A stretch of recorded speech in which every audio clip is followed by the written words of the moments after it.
Welcome back to another episode of AniPeeps. Today I'm your host Boggs. Along with me, I got my two great co-hosts, Boom and Mighty. How are you guys doing? Doing What great, my man. it's Oh, the Mo. weekend. love the But energy box.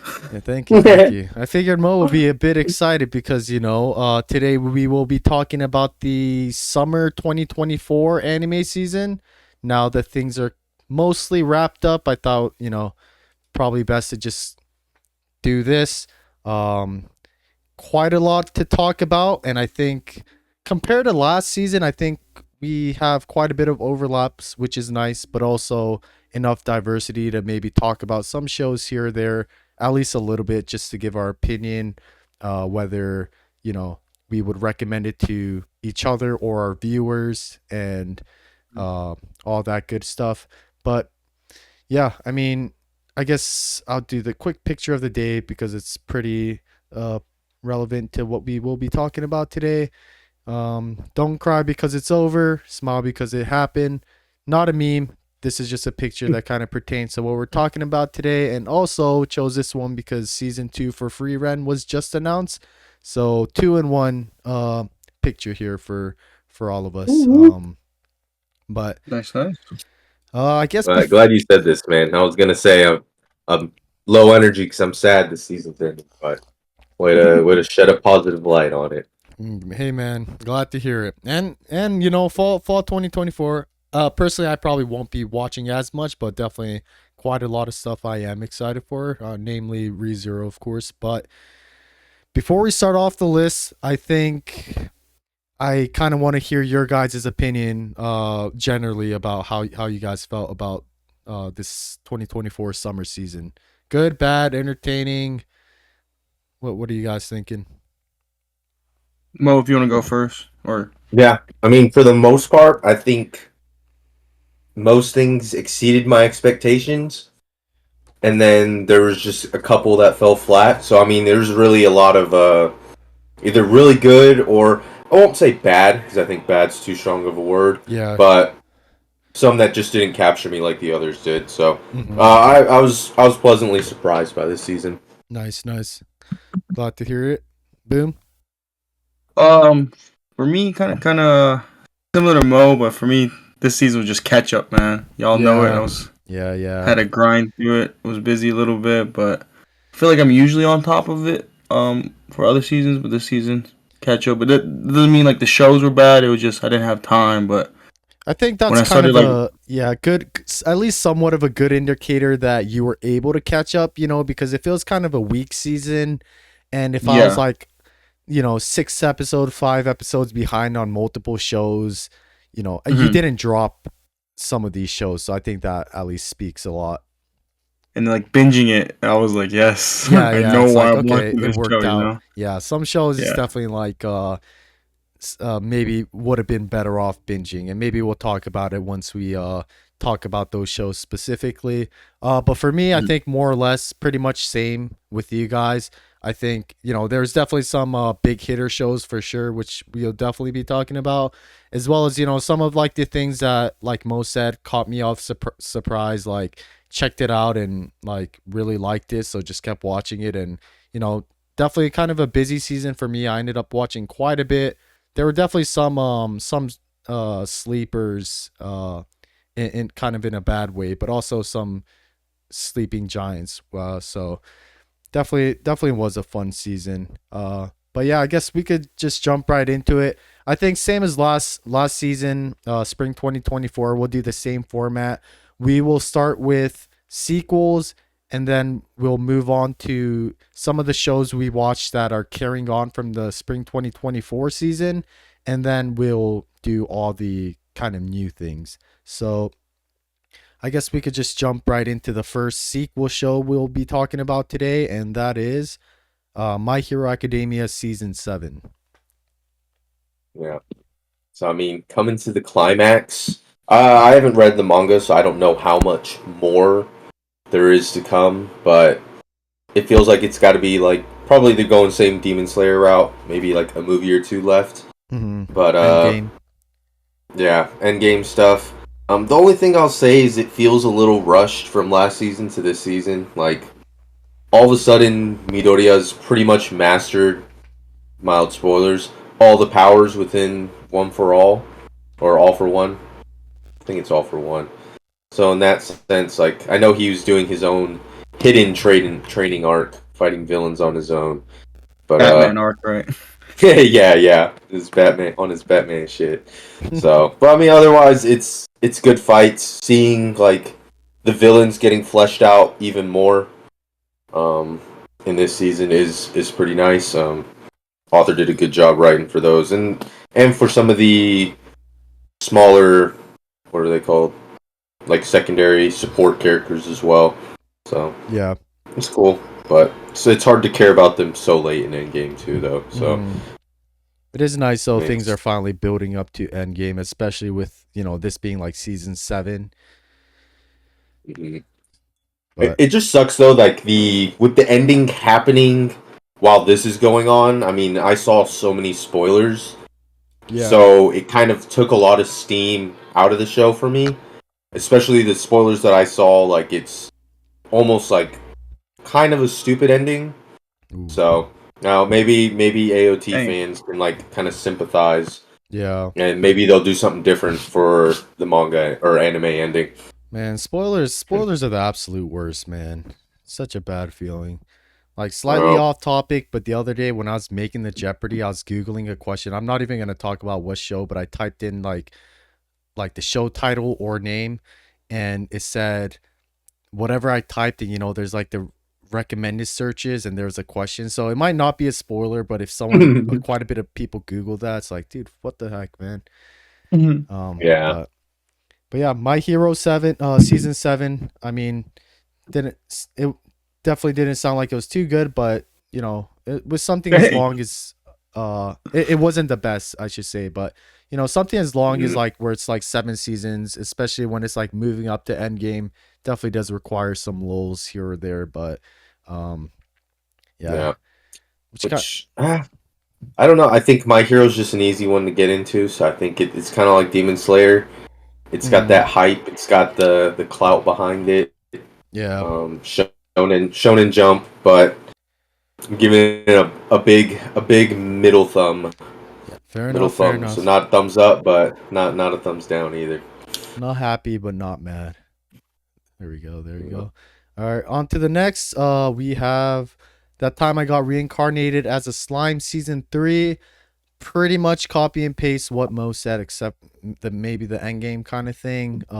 And kind of saying what I said earlier. Like I did not really enjoy this season much, but I definitely do understand that it's kind of important in like the world building of it, and it just kind of sucks how I didn't really enjoy this season too much because I mean the meetings, I know I was joking before, but it really just kept going on and on and on, and like final episode also meeting, and it's part of the thing I do love about this series is kind of like the world building and kind of like a different kind of isekai where it's Rimuru trying to build his city and making Tempest from, starting off as like a small town and slowly becoming like a world powerhouse kind of thing.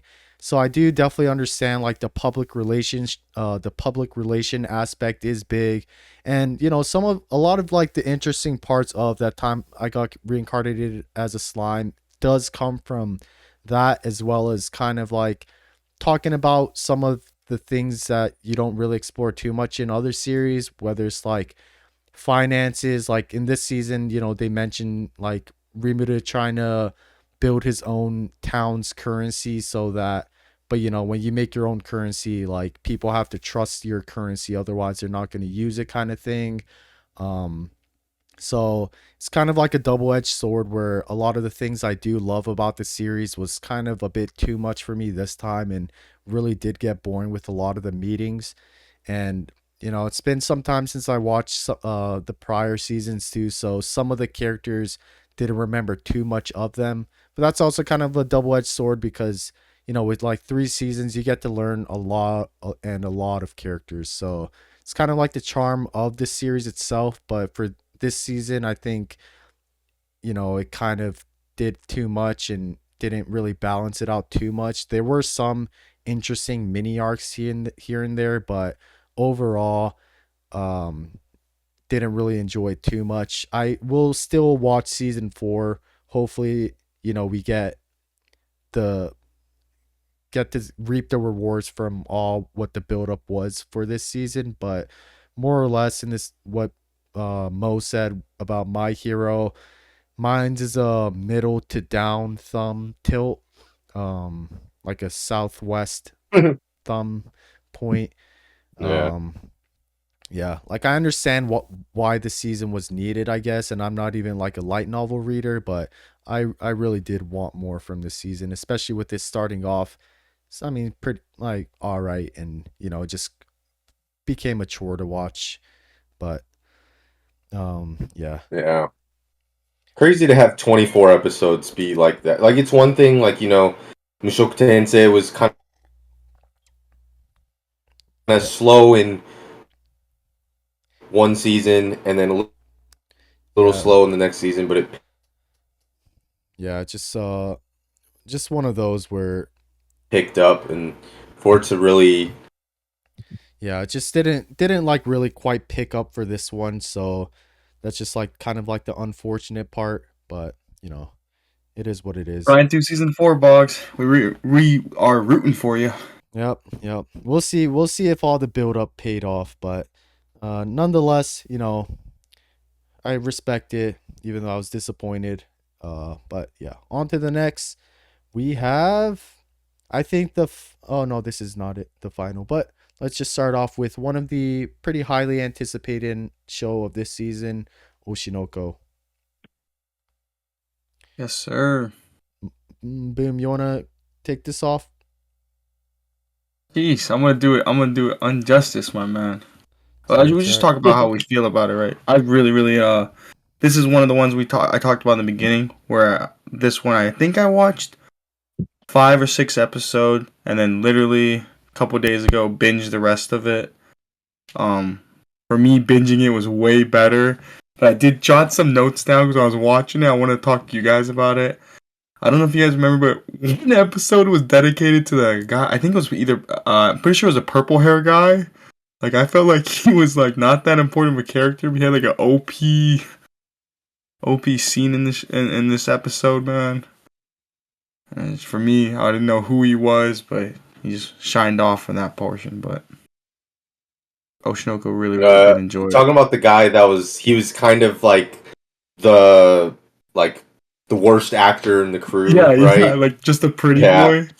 But Yeah. if you remember, like, after, like, he was doing good, like, the last part of the episode, the animation went, like, crazy. Like, Dude, no budget for that portion. He just, like, the animation went off on you're him talking about the while he side was character, acting. right? The one that Yeah. the one that His fucked up on the animation was, previous Kiwama one. Dude, that I was think, that was Oh, done yeah, so yeah. good, dude. Yeah, that was done really that good. animation better than Cyberpunk animation. I was going like, oh my gosh, all this for a side character, man. Dude, they really went hard. And you know what's really good about this season is how it started, because the season starts off with you kind of in the audience seat of the theater, Yes, and that yes, I looks like that. super cool.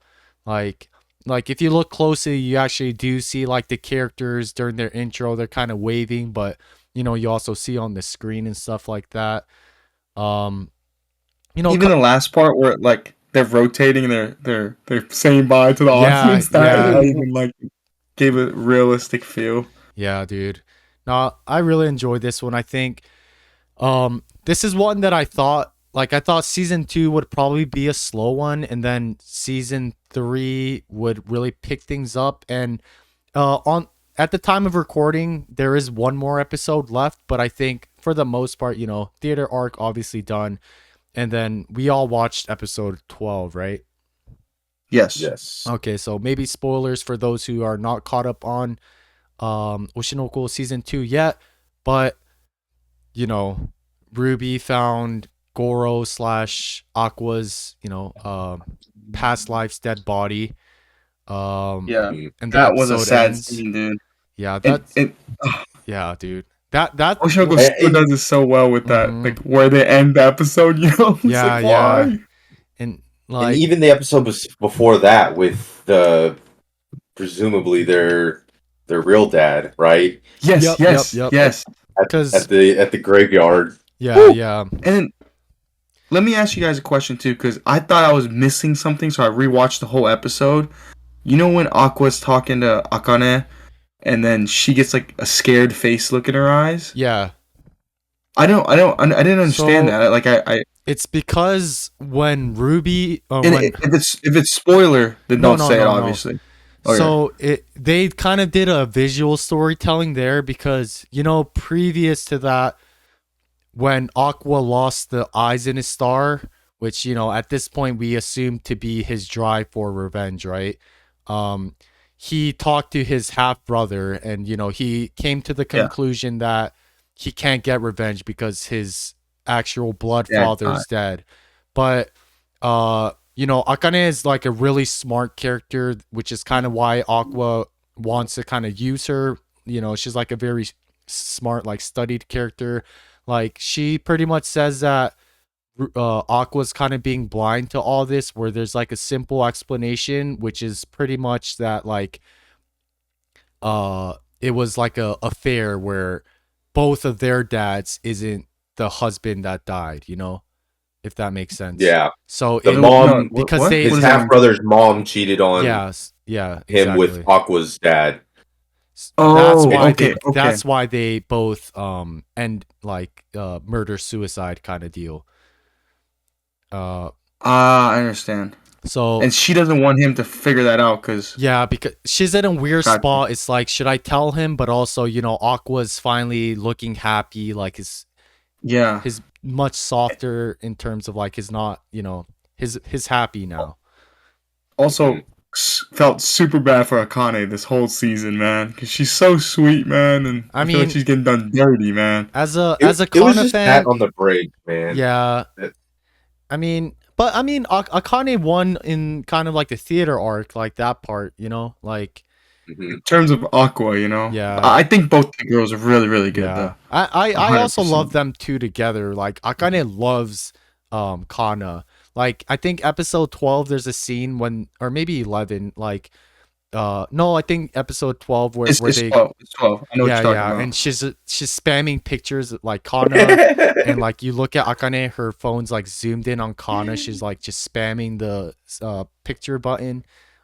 Yeah, I just love the relationship between everyone in this, but And I love how little Akane loved younger Kana. yeah, That- young I Kana love was that kind of portion. evil though. So Dude, evil about the hat. Yeah, no, it was so cute though. Remember Like the hat, right? Akane like was copying the hat, like Kana's iconic little cute little hat there, but Even Kane grinded it out and became a star herself. So when you're talking about episode 12, I thought you're talking about the scene where, like, it's Kana in her idol outfit and Akane's helping her out, yeah, like fixing yeah, everything. like the And then tying there's all the ribbons.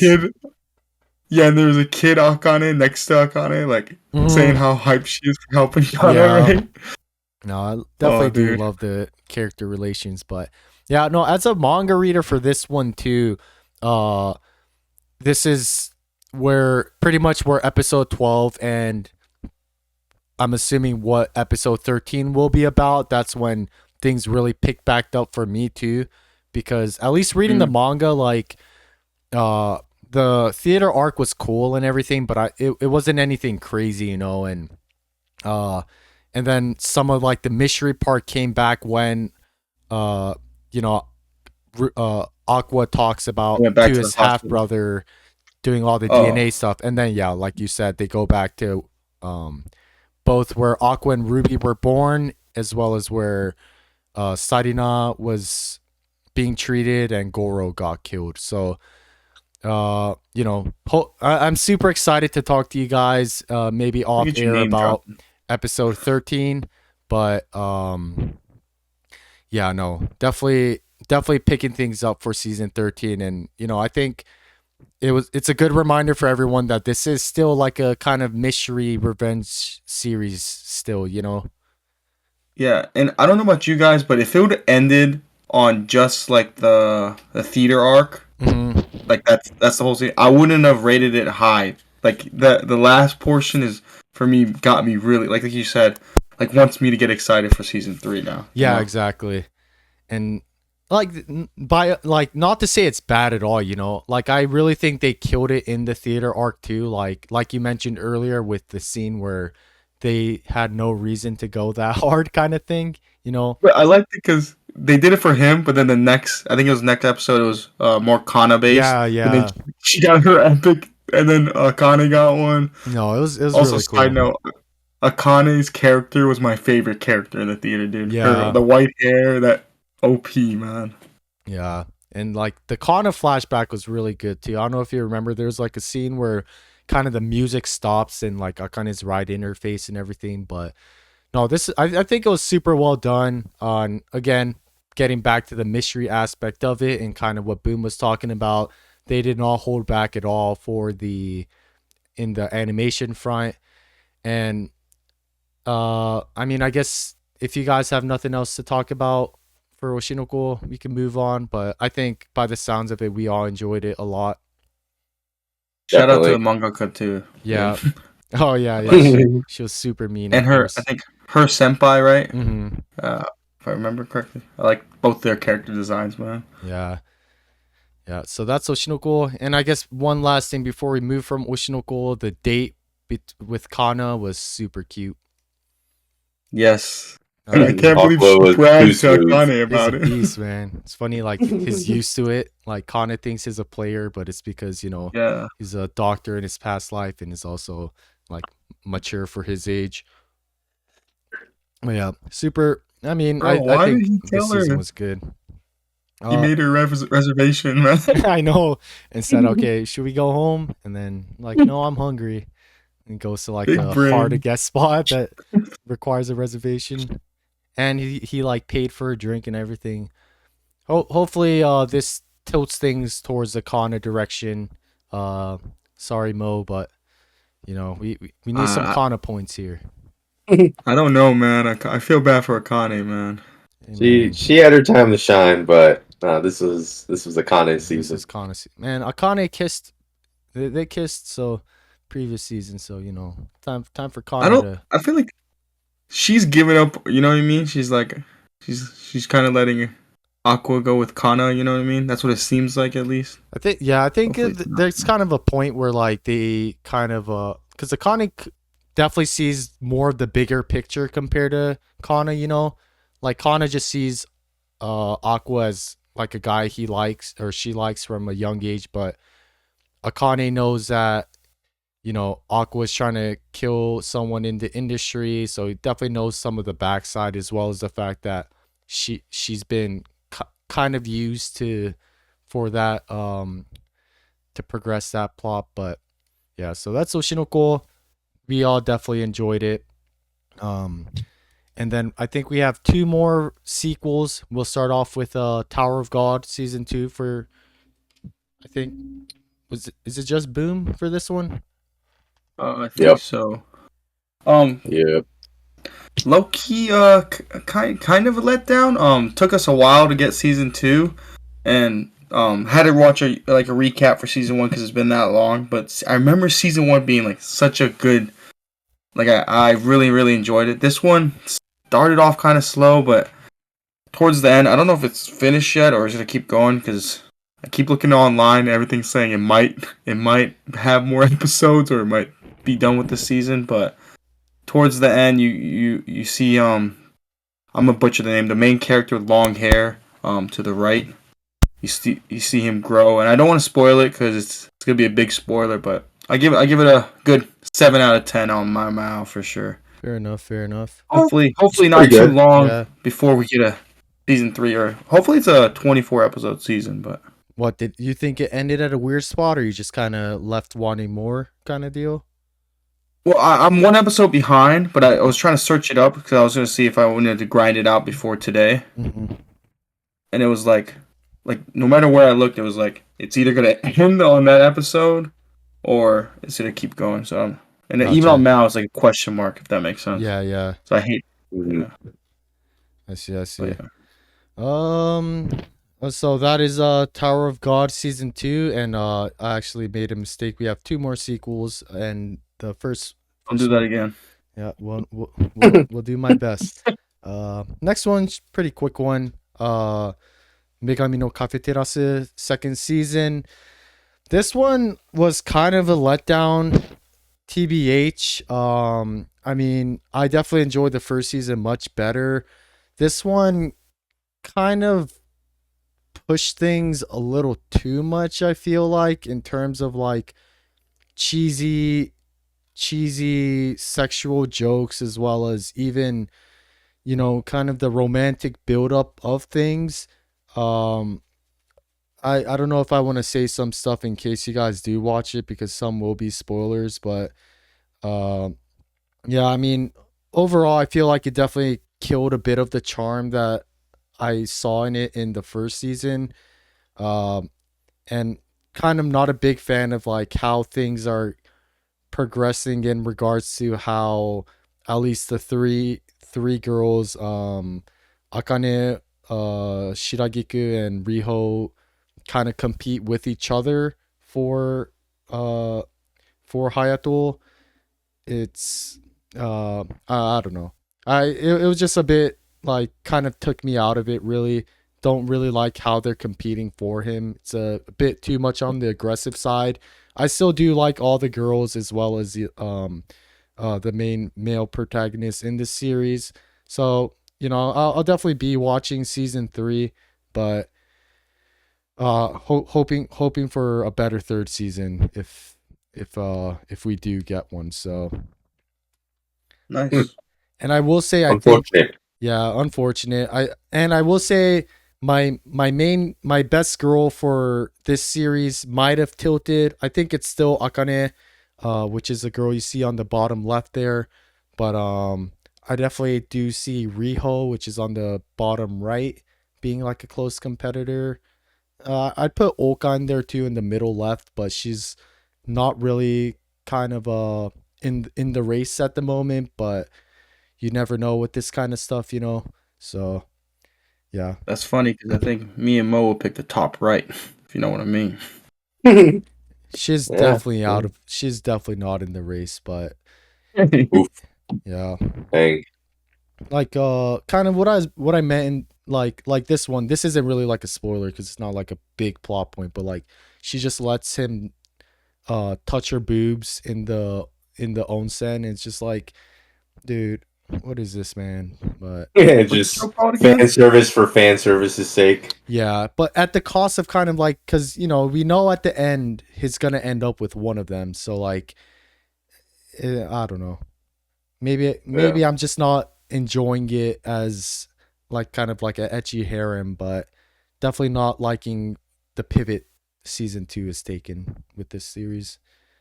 But season one was a banger though. I like season 1 a lot. Yeah, Do you recommend season one, I do. even I though you do. know season two is iffy? Yeah, it's like a slightly lesser Quince, I would say, but Dang, lesser. Quince is definitely better, Hey. but so yeah, that's that's close, all right. I don't know. That's slightly. Yeah, no, season 1 was great.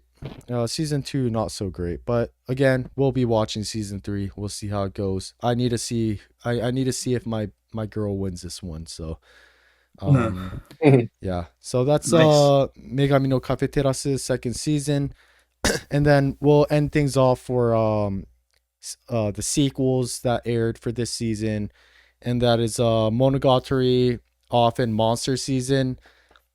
This one I can't say too much on because I think it's only 10 or 11 episodes as of today, and I think we're getting like 14 or something like that. But definitely super happy that they made this announcement, and with often Monster season announced, they're gonna probably just keep making more. Um, because I think for this season we had Nadeko Draw. Right now Shinobu Mustard, and then I think I forgot what the other one's called, but pretty much Shinobu's backstory. But no, this one super enjoyable. So glad to see the crew back, and I wouldn't say it's unfortunate. I know maybe some people definitely would have liked to see some of our main protagonists, but this is definitely like a season that's geared more towards the side characters, which I don't mind at all. I pretty much love all the characters. So I mean, we barely seen Araragi, which we do a little bit later towards it, but no like Hanekawa or like Senjo or anything like that. But nonetheless, super great. They um in a studio shaft fashion, they like maintain the visual charm and style that you know Monogatari fans love of the series. Super high quality. Um, like the oh man, it's kind of bothering me how I I forgot what the Shinobi one was called, but like the middle arc where it gets into the like Shinobu's backstory, like the animation and not even like the animation, but like the detail and like the visuals were just so clean and really kind of draws you into it because I think it was only maybe like 2 or 3 episodes, but getting to learn about Kishot's backstory and all that with kind of like a spooky vampire setting like 600 years ago was like super great to watch. First arc of this was Nadeko draw. We see Nadeko and Yotsugi, which is kind of like a duo that coming into this, I definitely didn't picture those two being like a duo and having their own arc, which I thought was like super great. And this current arc, which again, it's still going because this season isn't done yet. It's I think slightly on the weaker end so far, but hopefully I think it's gonna build up to something better as it finishes. But no, overall super enjoyable.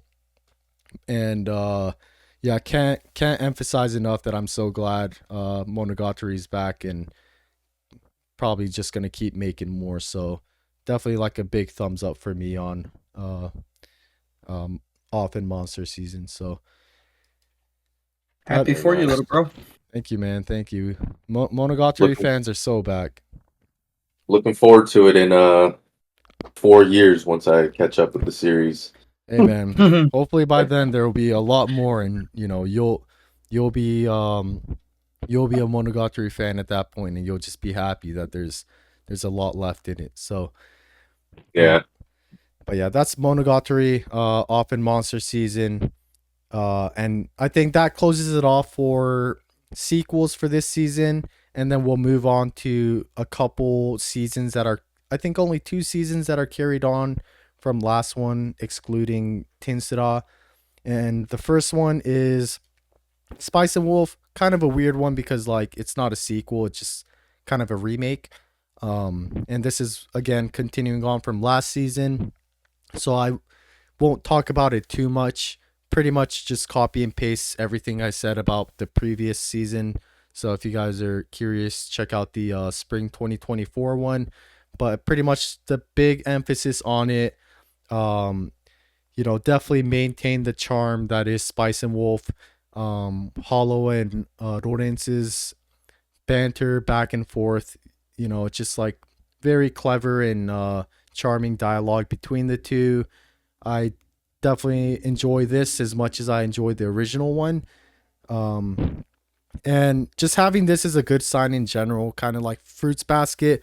Hopefully, this just means that we're just going to keep getting this and then eventually get to some content that wasn't presented in the original series. So, which this one, the final arc for the newer Spice and Wolf was not in the original one, which is nice. It was like a arc that takes place before the final arc in the original Spice and Wolf season 2. So if they do get a season 2 for this one, I'm sure that's where they would start and then hopefully continue. But this is one I was super excited to watch every week, whether it was content that I've seen before in the OG Spice and Wolf or if it was kind of like the final arc for the new season, which was new for me because I'm not a light novel reader. So yeah, definitely a thumbs up for me for Spice and Wolf. Nice. So it was worth the remaster then. That's what I was going to ask you before you mentioned that there was a new arc. Like, if it was all just the previous two basically remastered, then it would have been kind of a waste, you know? Yeah. They could have just made a sequel, but that's good you guys at least got some new material out of it. Yeah. No, exactly. Like I'm glad they had like some new material for like, you know, people either like rewatching it. It's like, okay, you know, I did enjoy everything, but at least we have something new. And hopefully this one brought in a bunch of like maybe some more newer anime watchers to that aren't a fan of watching some old stuff to maybe watch this and became a Spice and Wolf fan here to maybe grow the fan base enough for a season 2. So yeah, definitely worth a watch. Still something I would recommend and hope you guys maybe check it out someday. But yeah, that is Spice and Wolf. And then for our final series that is carried on from the prior season would be Fable. Yeah. Oh, dude, this one was lit, man. I enjoyed this one very thoroughly. Good bit of comedy. Um, you know, Fable's famous professional assassin, I guess you Like want a to say. hitman. Yeah, he's a professional hitman, and after finishing his most recent job, he's got to go and lay low in Osaka for a year. So, I mean, it's basically him trying to live as a normal person, having only ever lived as a professional hitman his whole life, and just like how dense he can be, but also like the persona that he comes up with for himself. And yeah, it's I just feel like I can't say much about it. There's so much to say. Did you did it maintain like a steady, because I you know, like previous spring 2024 you talked about it. Did it maintain your enjoyment for it? Did it get better, get worse? I'd say yeah, it maintained. Maybe I would probably say I liked the first arc a little better, but it was kind of split into like two arcs. But I enjoyed both arcs a lot. Nice. The only thing is like there could be little higher stakes. Like there's one like minor gripe I had with like kind of almost a hitman had him cornered, but then almost like out of respect he decides not to do him, and then it kind of goes towards the climax of that arc. So that was kind of like a little bit of plot armor. But Yeah. I mean the comedy aspect of this show is great, man. Especially like in the beginning, and I think Boom's seen these parts, but when he just like pretends to be an absolute wimp, even though he's such a beast, like and his sister too is hilarious. the drunk sister, she has a habit of picking up like guys who are like ultra confident, like playboys. Yeah. But she's super strong at drinking, so she'll just get them so drunk and just make fun of them, and like she gets off on that. So there's like 2 or 3 kind of spin-off episodes of her just fucking with dudes like that. Nice. It's funny. Well, I don't know if you remember, but I remember one scene where she goes to the same bar, and like the barkeep, like you can hear his inner thoughts, and he knows what's about to happen. Yeah. He's like, no, you're falling for her trap. Once they start drinking the fireball or the vodka or something like that. Yeah, dude. Every time they're straight yakking in the toilet, and then they come out and crash on the floor. She's just they can't hang. all about it. Yeah, but this super is fun one. Thumbs up. Yeah, big thumbs up. Nice. No, this is definitely one that I think you guys sold me on last season, but I just didn't have the time. So eventually, this is one I'm definitely gonna get to. So yeah, there is a couple live actions if you're into it. Unfortunately, not. I watched the first one with my aunt actually while I was in Japan. Oof. So I was watching. It was partially watched. I was part way through this one too, so I told her like, let me finish this arc, and once the arc finished, it was basically that same arc but in movie form. Gotcha. They changed some stuff, but the characters themselves were pretty true to them. So it's I wouldn't say it's worth a watch, but You didn't hate on it. if you're curious, yeah. I don't hate on it like the Death Note ones, Yeah. I mean, shit because like when you're that. live adapting and stuff like that, you got to change something up, right? Like we learned in Mhm. Oshinoko. gotta Oh gotta man. change things up. But no, definitely Mo, one I'd peep, check out. Mo, peep the bottom left of the picture. Jacket. Yeah. Yeah, he's got his cleaning product sponsor. Yeah. Look how they added that. And it's like a sponsor for the Oh. series itself. Yeah, thumbs up for Mo. Love to see it. And then yeah, I guess we could just jump right into the new series, which I think we got quite a bit for this season. And we'll start off with Atri. Uh this one is one that isn't done. I think there's one more episode left at the time of recording, but I mean, this one is one that I enjoyed watching on a week to week basis. Is this something I'd probably binge later on? Probably not, but it's something that I am happy that I watched. I guess I could give like a quick TLDR about the series. Pretty much it's kind of like the setting is in the future where, we're introduced to the earth where it's kind of like the sea level rise, and we're kind of in the boonies where there's not many two people in, I guess, a town. So pretty much the setting we're introduced to is like the boonies in a place where sea level's high. And then our main character pretty much gets introduced to a robot called Atori, which is a cute little girl we see on the left. And then it's kind of, I wouldn't say necessarily a mystery, but pretty much it's kind of like the plot where it's like a romance subtext. I guess full blown romance.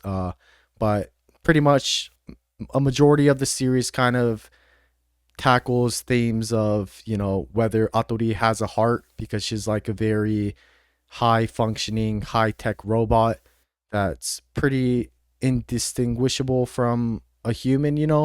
So that's kind of like the big theme of the show, is whether she has like a quote unquote human heart.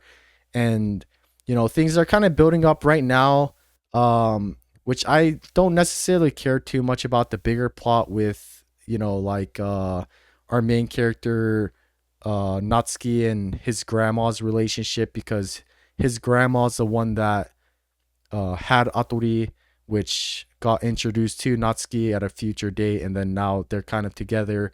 Um, so I'm not really enjoying too much of where the series is going right now. When I first got into this, I was thinking kind of like Plastic Memories, which is a show about like a robot human um, duo where their job is to kind of go to families and collect disabled robots that are past their expiration date or whatever. And that show has like a very sad subtext that the ending of the show is really sad. And like I said, the show isn't done yet, so maybe the final episode will be a really sad one. But the positive of this show, I would say, is kind of the main character's relationship with not only Atori but his surroundings. His like a smart kid who went to like the academy. He left the town, went to the academy, and then came back. And he starts off as a guy who's kind of excluded, like his to himself. He just stays in like his submarine, but he kind of opens up, gets to goes visits the school, and he ends up becoming a teacher, and he becomes kind of like, he gives them like a light of hope to, again, because this is pretty much a boonies. So um I really like that aspect of it, where he kind of brings hope to like his local small community. There's like one girl who's like a very young girl. She's like maybe elementary, and she's like a very smart girl. And with our main character being super smart, like she kind of looks up to him. There's like a small arc where the school has no electricity, so they all kind of use his brain, and they put their I guess they all come together to work together to bring electric power to the school using kind of like the tidal energy of the waves that they're surrounded by. So definitely had a lot of aspects of the show that I liked, but it wasn't something that really kind of like got me super excited to watch on a weekly basis, but it's still something that I enjoyed watching, like, one episode a week kind of thing. I know I didn't really do a good job. I was kind of jumping all over the place, kind of explaining the show, but at the end of the day, it's just about, the main character and a robot girl. And again, kind of questioning whether she has a human heart, and that kind of leads to some romance stuff. But yeah, so that's Atori. I mean, I guess I'll give this one a thumbs up, but it's not something I'd probably go out of my way to watch, really. Maybe the final episode will change that, but we'll have to see. So that is Atori. Nice. And next on the list is 2.5 Dimensional Seduction. Am I the only one that watched this one? I watched 2 and then dropped it. Oof. Yeah, fortunately, I didn't make it. I didn't get You to go first, Boggs? watching this one. You want to? Nah, I don't like the show. Oh god. I just bombed hard on the Atori one.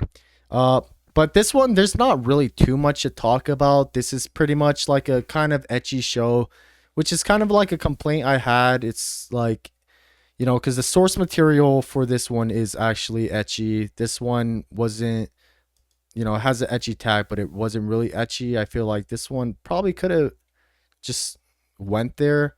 I don't see why not.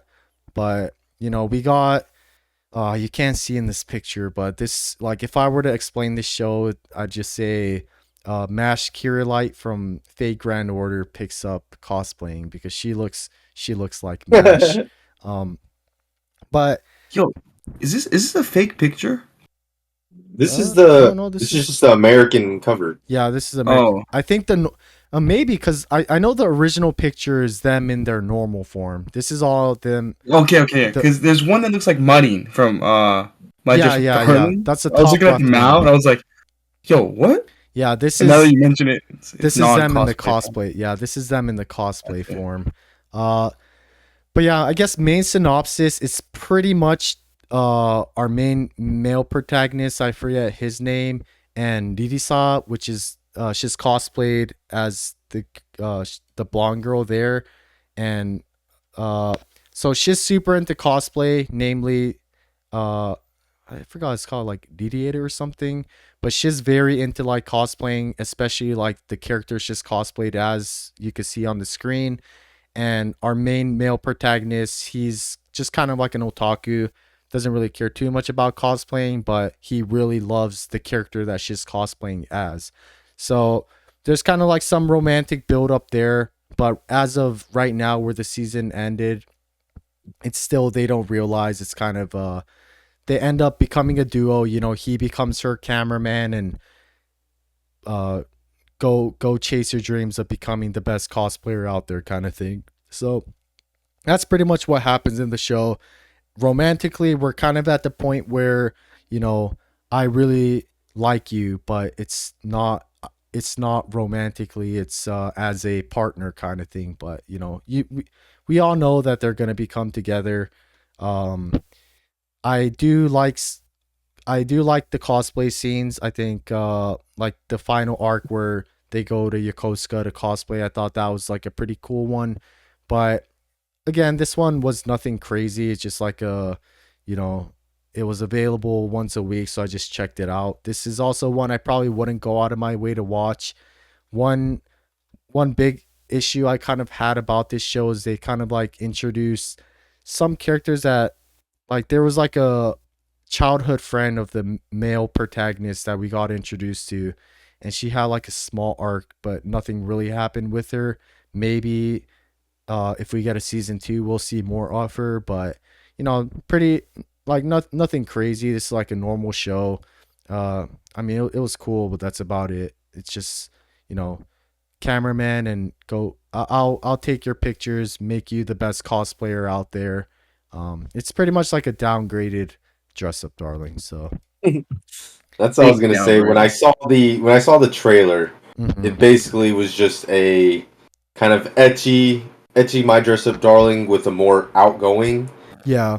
male protagonist is kind of what I saw. Mhm. And so, but yeah, that was the thing you mentioned about the etchy portion. Is a lot of complaints I saw early on is people were like, "Why is this even tagged etchy? It's not true to the source material at Yeah, all." Blah blah exactly. blah. So Like just maybe do this a might be after one to read. yeah, just do an uncensored and censored version, you know, and like Mhm. like I'm not saying this show is bad or anything, but it I like this isn't something I would go out of my way to watch. But I mean, I still had fun watching this on a weekly basis.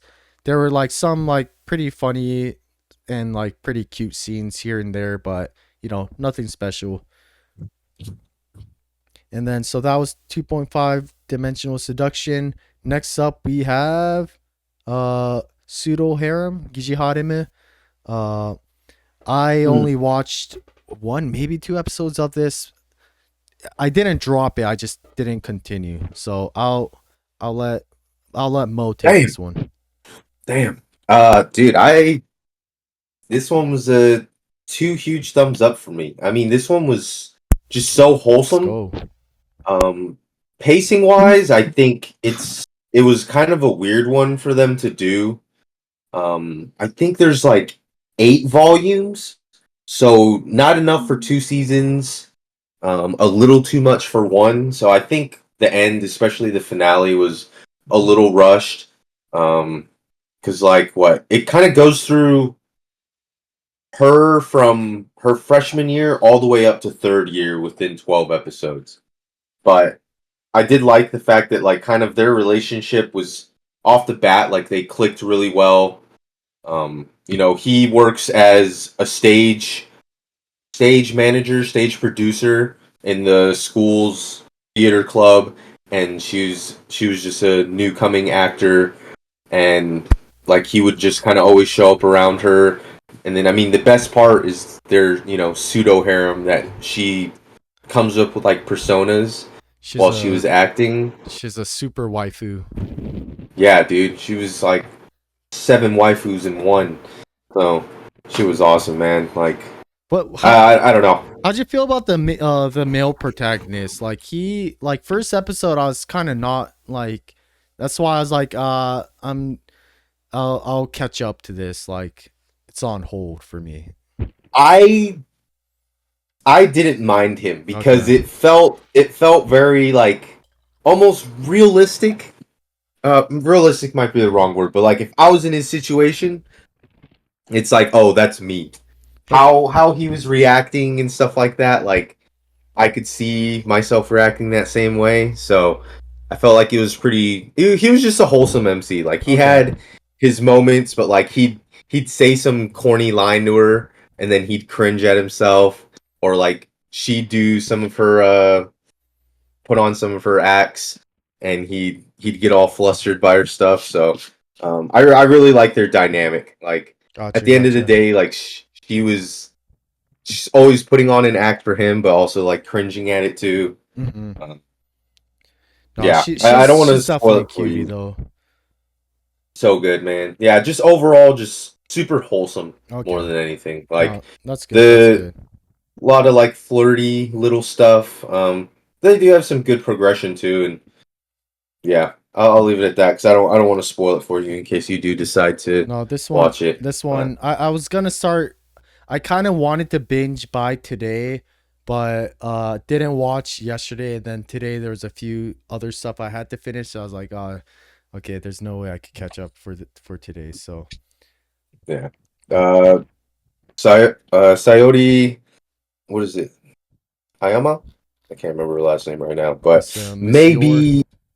maybe her best VA work. Whoa, whoa, Just whoa! little Hey, controversial take there, but I'm gonna throw that out there. hey, She did man, So fantastic. we'll scratch that off the recency bias, Think of man. think of every voice actor she's ever been, and they're all in this show. I do get your point though. I do get your point because like she's pretty much voicing different waifus, you know. So I do Yeah, get what you're saying. Yo, Mo, you know who the male voice actor is, right? Oh yes. It's from your I favorite don't. anime. I don't like to think of it as Bakugo. I like to think of it as Nishiyama from Haikyuu. But yeah, I think it fit well though. Like just because he was not crazy, but I don't know how to describe it. I felt like the voice actor was pretty. It was well casted, He was so greedy for I didn't her. hate it. He was greedy for her multifaceted waifu abilities, man. That's where I didn't like him. Like, yo, just be happy with one, man. But Gigi Harem, double thumbs up for Mo, so seems like he really liked it. This is one I know I'll probably be watching as well eventually. Next up, change of pace from kind of like the uh, romance kind of things. We have Dungeon People. I know, Boom, this is one you watch as well. Yep, that I have, my man. Have Really, really good treat. It reminded me of Dungeon Meshi, especially in the yes. beginning. I don't know about you, Uh, mixed with Eurocamp characters, especially the main character. Yeah, I mean, I guess a quick main premise of this show. It's like a really simple one. You see Belle and Clay together here. Pretty much Clay, the girl you see with the The right, darker hair. no, She's pretty much a beast combat, like two dagger. She's like a real strong beast. She enters a dungeon that her dad went to a long time ago, never came back. Her dad trained her to hell. That's why she's a beast. She makes it to the ninth floor, I think, which is super rare. Like, you have to be really strong to go there. The max level in the dungeon's 10th floor. And then she comes across Belle, which is the cute girl you see with the lighter hair there. And she's even stronger than Clay. But pretty much says, if you will battle, and if I win, you have to work here. And then, you she's know, like the dungeon master or the floor master. I forget what yeah, she yeah. was. So she's a dungeon master. She ends up beating Clay. This is on the first episode. So pretty much now Clay has to work at the dungeon. And pretty much the remaining of the series is just them working at the dungeon, which I thought was a pretty interesting premise of kind of getting like the industry like slash business side of dungeon. Mhm. Not like in the finance sense, but like what it takes to maintain a dungeon. So I thought it was like a pretty interesting premise done in like a really cute way. I loved both these characters, and just seeing like the cute little golems there doing some random tasks. But from jobs like restocking treasure chests that some of the adventurers come across, as well as hiring monsters to work at the dungeon to, be monsters to kind of attack the people. You kind of come across some magic system that lets you transfer your soul to a magical gem, so that if you're working in the dungeon and if you die, you don't really die. Your soul kind of transfers back to your body, kind of thing. Farming goblins. I thought that was super funny. They have they farm goblins like they're plants, and um all that. Uh but yeah, pretty I really enjoyed the premise. I like the characters. I don't know how you felt about it, Boom. No, I really, really liked it, man.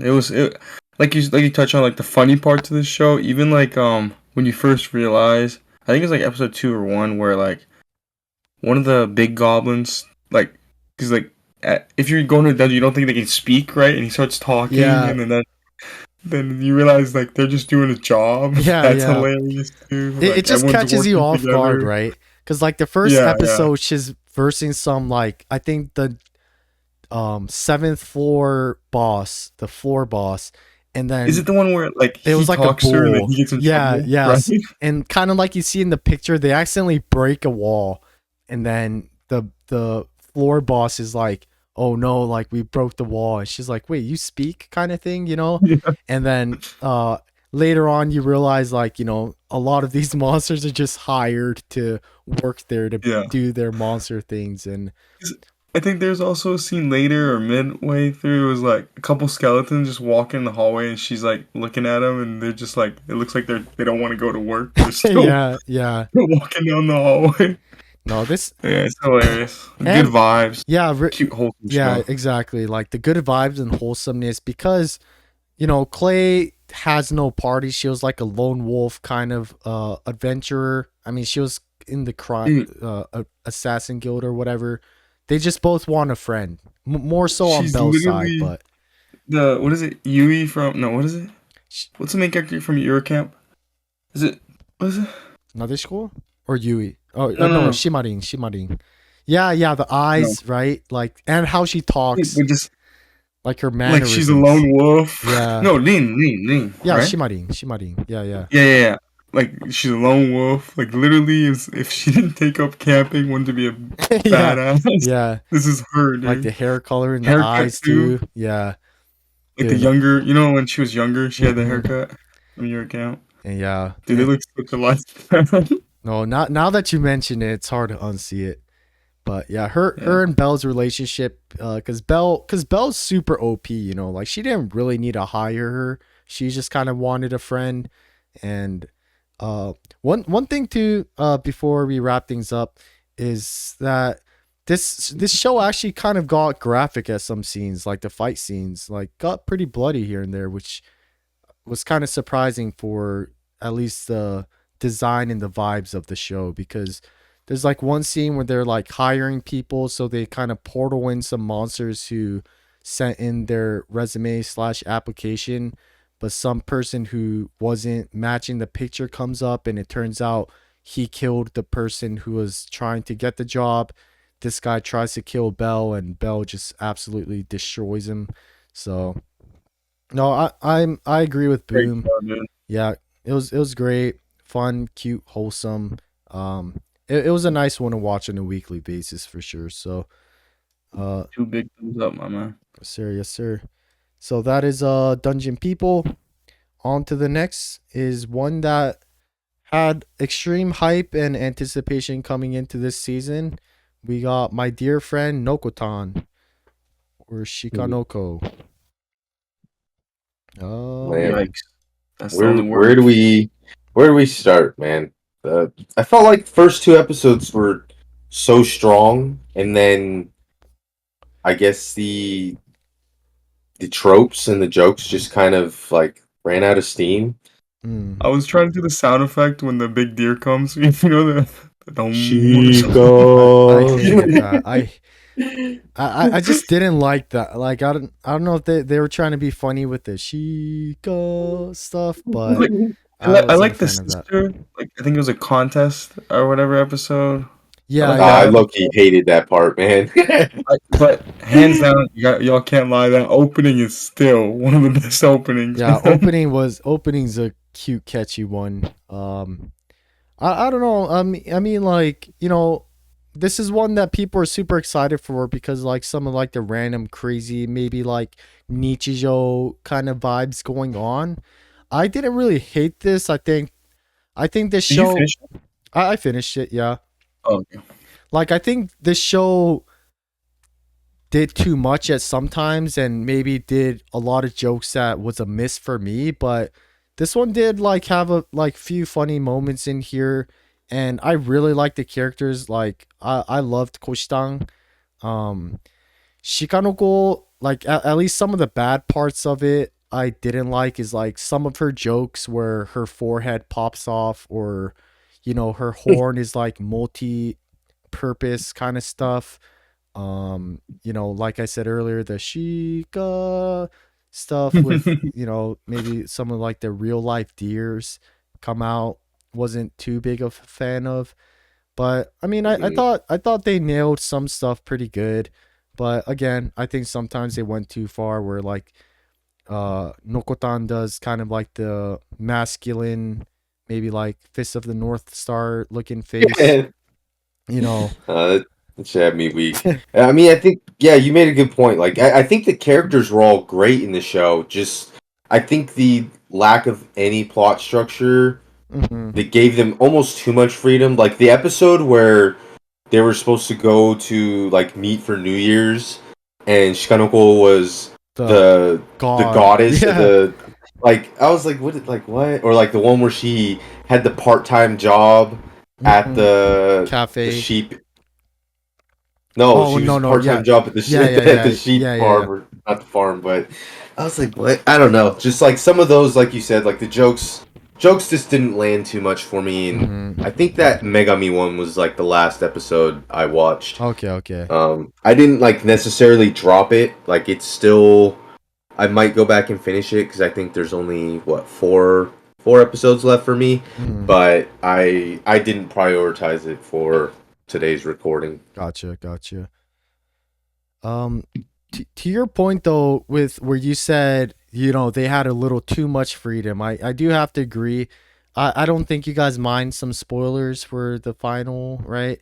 Because I mean, this All isn't really good. No. plot oriented. So I think a lot of times they just kind of scratch it off to the narrator, to maybe give them more freedom. Like episode 11, so the second and last episode ends with Nokotan disappearing, right? And then final episode, Nokotan's back, and they're like, what happened to like the previous like break the fourth wall kind of thing, and just kind of completely forgets about it, which is like kind of funny, but it's also like at least give me like some baseline, like it was a little too crazy as sometimes for me, but again, I love the character designs in this one. Bashame, the green hair girl who just loves growing rice crops. Um, but yeah, I loved Koshtang. I thought her character, I mean, her character really carried it for me, like the ex-delinquent. Uh, but most of all, like she's one of the only few sane person in the show, really.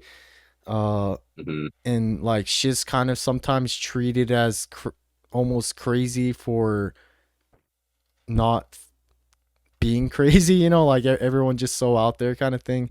But yeah, like you said, Mo, lot of hit or misses, but quite definitely not an insignificant amount of misses in regards to like the joke, and this is kind of like a comedy show, so definitely a valid criticism. So Yeah.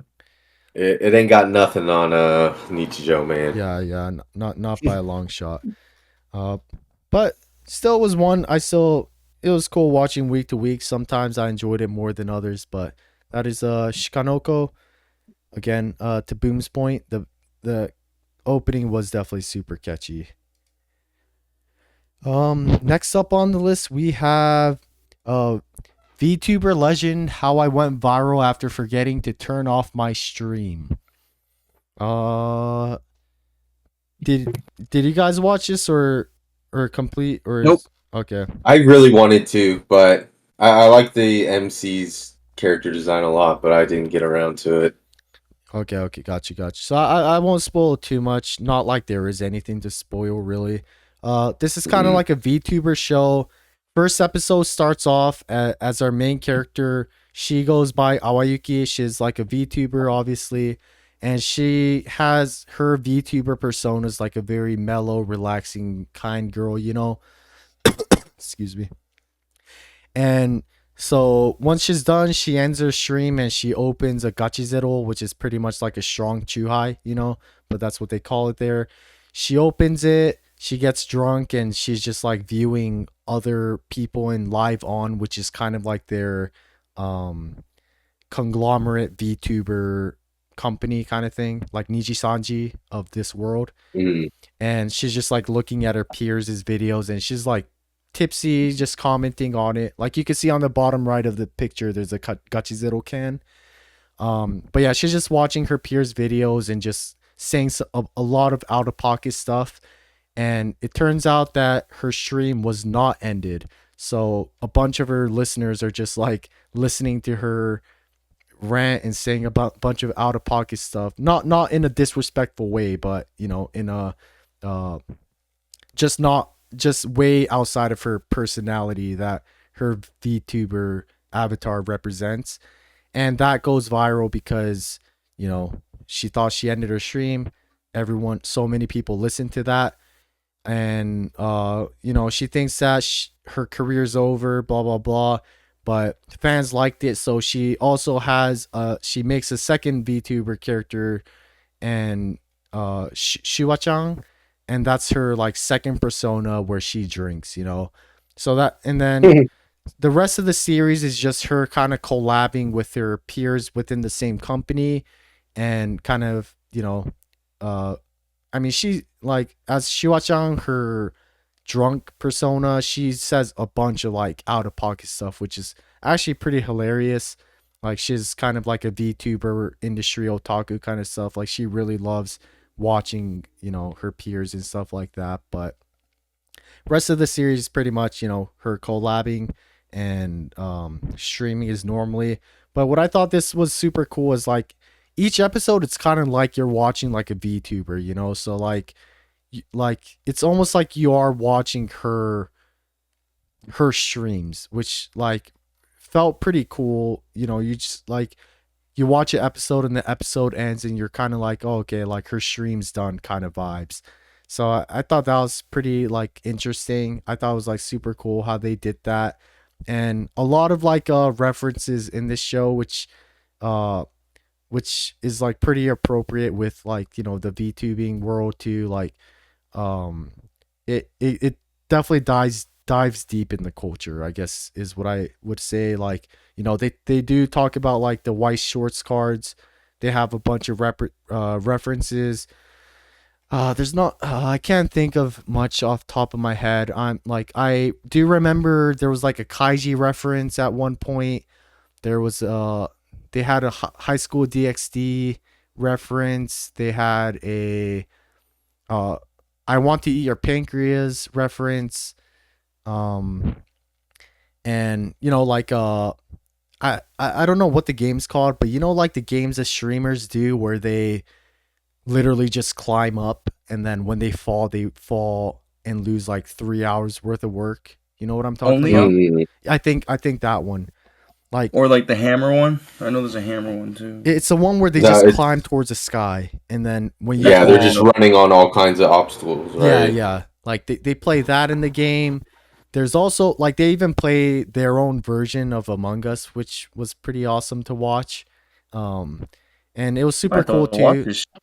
No, You're making it sound good. yeah, no, this is one I enjoyed a lot. Like, and it was pretty cool too. Like, sometimes you see her go to like the office and stuff, and or like meet some of the other VTubers in real life, but they're designing like a basic 2D no detail character, because at the time they don't associate the VTubing character to that person, you know, because they only know the IRL person through the VTuber. Like, they don't know what they look like in real life.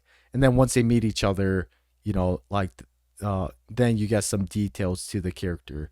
But no, I enjoyed this one a lot, actually. Like, especially watching it on a weekly basis. It was just like a nice 20-25 minute kind of like just watching Awayuki do her thing, whether she's in her Shuachan form or not.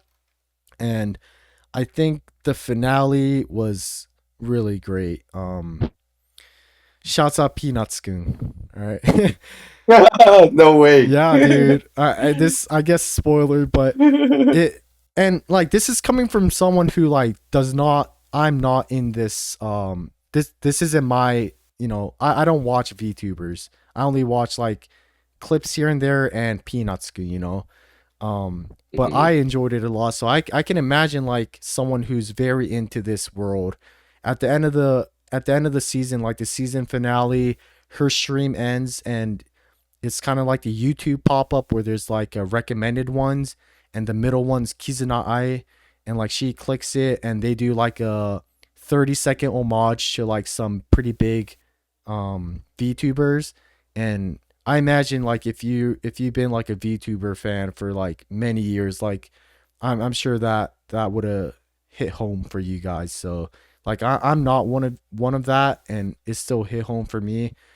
I saw Peanuts-kun and I was like, damn, Peanuts-kun, Pocopi, Pompoko in this. No, it was super cool to watch. But sorry I Yeah, rambled on lit. there, but No, that's good, man. I'm completely sold. Like I was already kind of interested based off of the premise, but Yeah, you've sold me, brother. Yeah, Good no, job. appreciate it. Super easy watch too. So, Yeah, I, nice.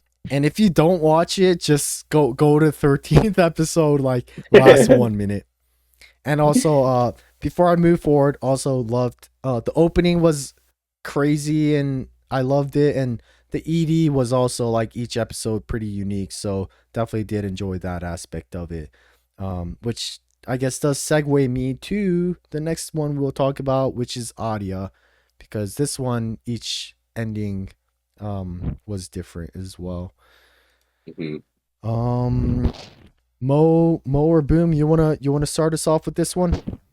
Um, boys, I sadly did not get to start this yet. One I'm definitely gonna watch, but just have not started yet. Oh, brother, I mean, nothing missed out much to on. spoil, but all right, Mo, you Yeah, could yeah, start yeah. us off on this one then.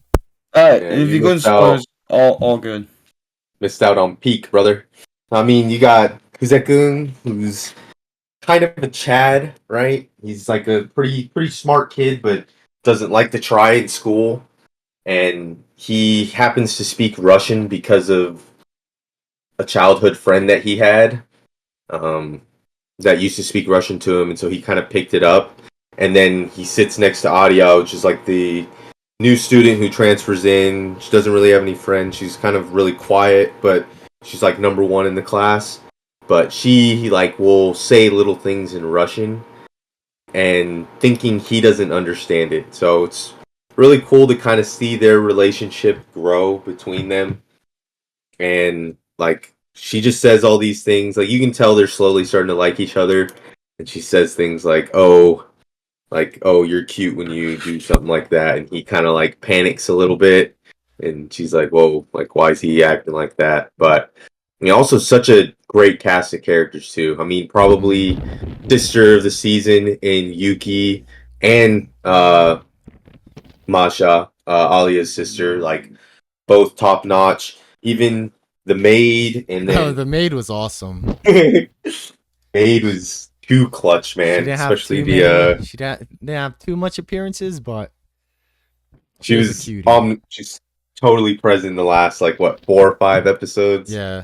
So I don't have anything negative to say about this one. This one was awesome. I mean, Alia's character design alone is what sold it for me, and then the show carried itself. And I was gonna ask you a question, but we'll save that towards the end because I guess I forgot to mention in the beginning we will be doing our top girls, top boys, and top show at the end. But yeah, no, pretty much everything you said.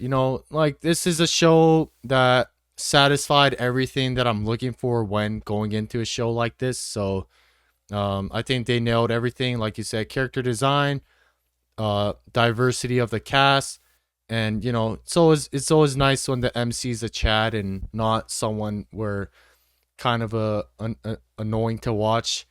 So the cast of Hmm. characters were great, and I really do love the little, I guess, the quirk of this show, which is, as the title alludes, Arya sometimes hides her feelings in Russian. I always enjoyed when Arya would say something in Russian. Um, and of course our main character, Masachika, he knows Russian, but she doesn't know that he knows. Um, love that aspect, and I also really love kind of shows depending on how they do it. In this case, it would be that you're just kind of waiting for the moment where it's revealed that I know Russian kind of thing. I definitely Hmm. do love shows like that where there's something kind of like Oshinoko. We're almost getting into it where, uh, I guess at this point Ruby's finding like the dead body kind of thing, but something that is gonna happen, and you're just kind of waiting for it to happen. So, super excited for when that happens. How'd you think? How'd you feel about? I wouldn't say like not the finale, but you thought the show ended on a strong note, or did you want a little bit more? Maybe them being a little bit, because they're kind of together already. It's kind of weird, Yeah, right? I think it ended on a good note. Like with like that's kind of a strong moment to kind of propel them into going into a deeper relationship. Mhm. So I'm happy with it. I think there could have been more leading up to it because it kind of, I mean, that was like the focus of the show for probably what, like 6 to 8 episodes almost. Mhm. So I wouldn't have mind a little more of like other stuff Yeah. in between. But I mean, I'm a little disappointed. First episode kicked us off strong with that fan service. Yeah. It's a little disappointed there wasn't as much. You had the one hypnosis scene, and then I really love Yuki on bed. their Yuki on bed. Can't oh forget yeah, that one. that one, and then the I love the shopping. I think it was like episode 4 when they went shopping. Yeah, yeah. And then I don't know if you noticed, but in episode 10, she was wearing the dress that he commented on. Oh, really? I did not notice. Yeah, the white dress. Okay.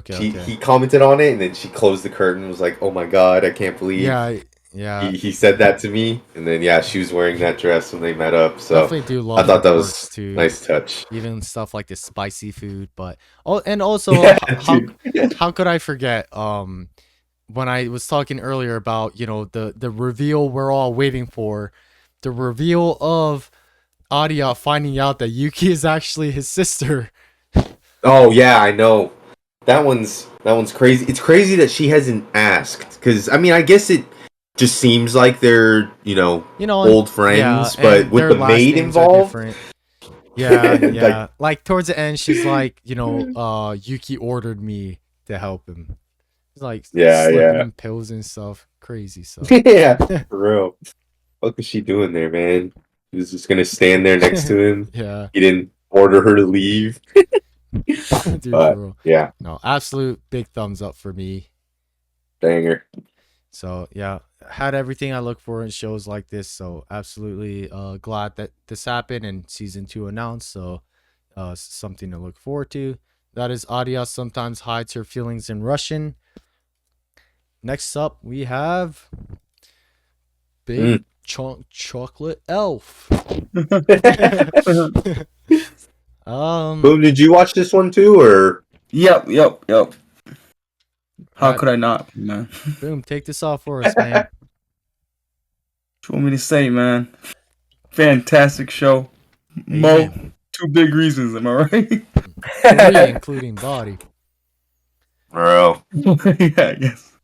Okay. I mean, super straightforward series. We got our main character. I don't really know his name because Irifuda just calls him Ningen, which is like human. Bro. Actually, the season finale, she called him by the name, if I remember Yeah, it's correctly, like which is Now- did you watch- Naoe? something like that. Naoe, I think. Something like that. But Oh, did you watch it? Yeah, dude. Oh, I she did. did. Oh, I thought it was just me and Mo the whole time, dude. No. This one, like it is definitely in the chubby girl fetish side of things, but I don't know, man. This, like, I still enjoyed watching this on a weekly basis.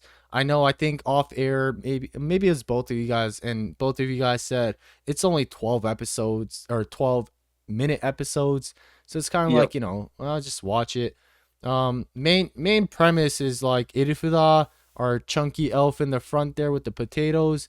She takes a isekai portal to the human world. She falls in love with potatoes. She gains too much weight, so she can't go back to her normal world because your mass has to equivalence of math, some physics stuff going on there. So she has to lose weight.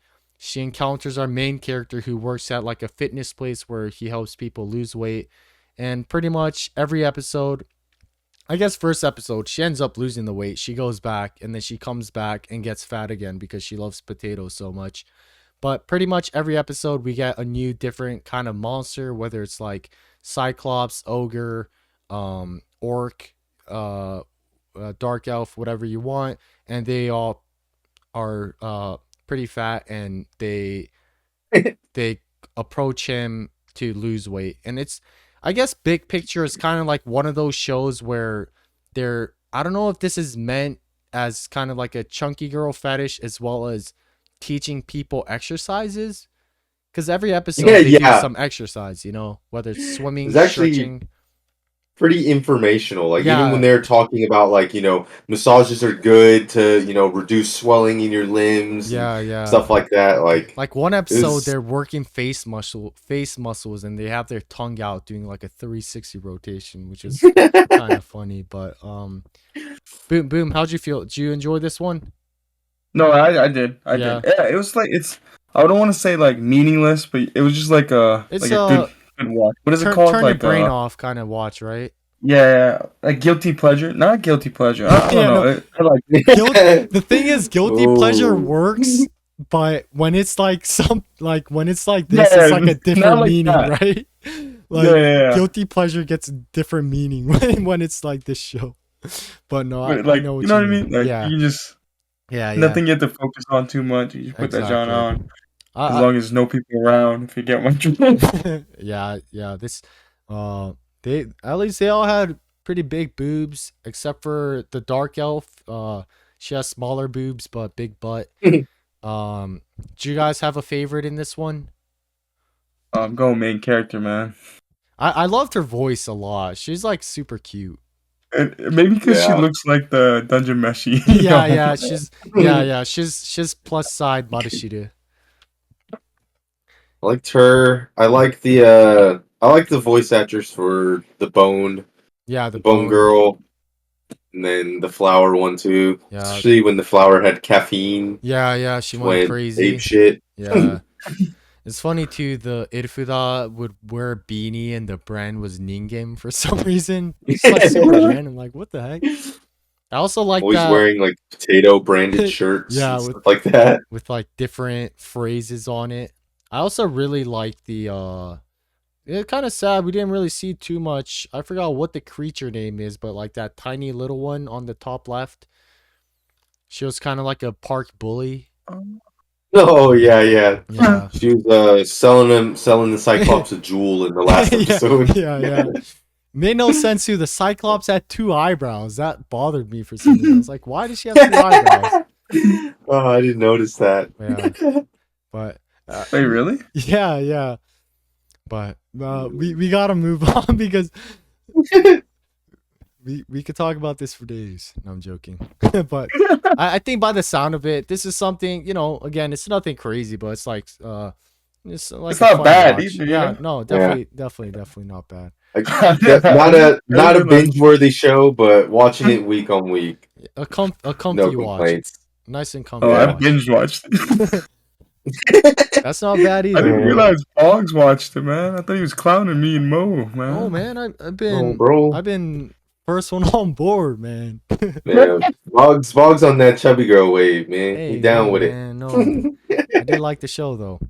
And then next up we have on the list is Love is Indivisible by Twins.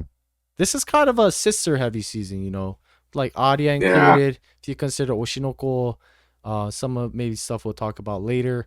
But I think Yeah, I was about to say. Mo, you could take this one off. Dude, this one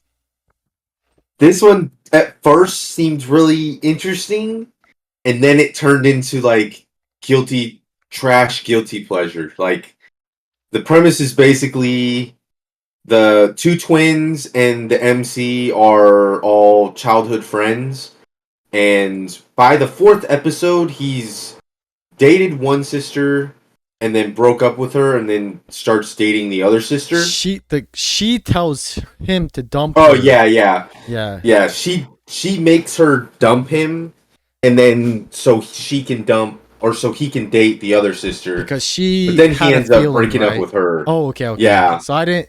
But I dropped this at episode 5, maybe 4. So okay. So I think when we talked about it, it was like the bedroom scene, right? there was a bedroom scene. Yeah. With Naori. Yeah. Yeah. So after that, it just kind of turned into just drama, Mhm. like love triangle, kind of I guess typical love triangle drama. But just the MC was such a pussy. The short-haired sister was kind of unbearable to me. But I loved Naori. It's like The long hair one. yeah, Because she's kind of along a nerd with the too. two big reasons. Yeah. Yeah, she was like a nerd. She's much more outgoing, but she was also like very aggressive, like trying to trying to win him over, whereas the other girl was like always bitching. Like she was very much like "woe is me." Yeah. But the season finale was kind of whack too. Mhm.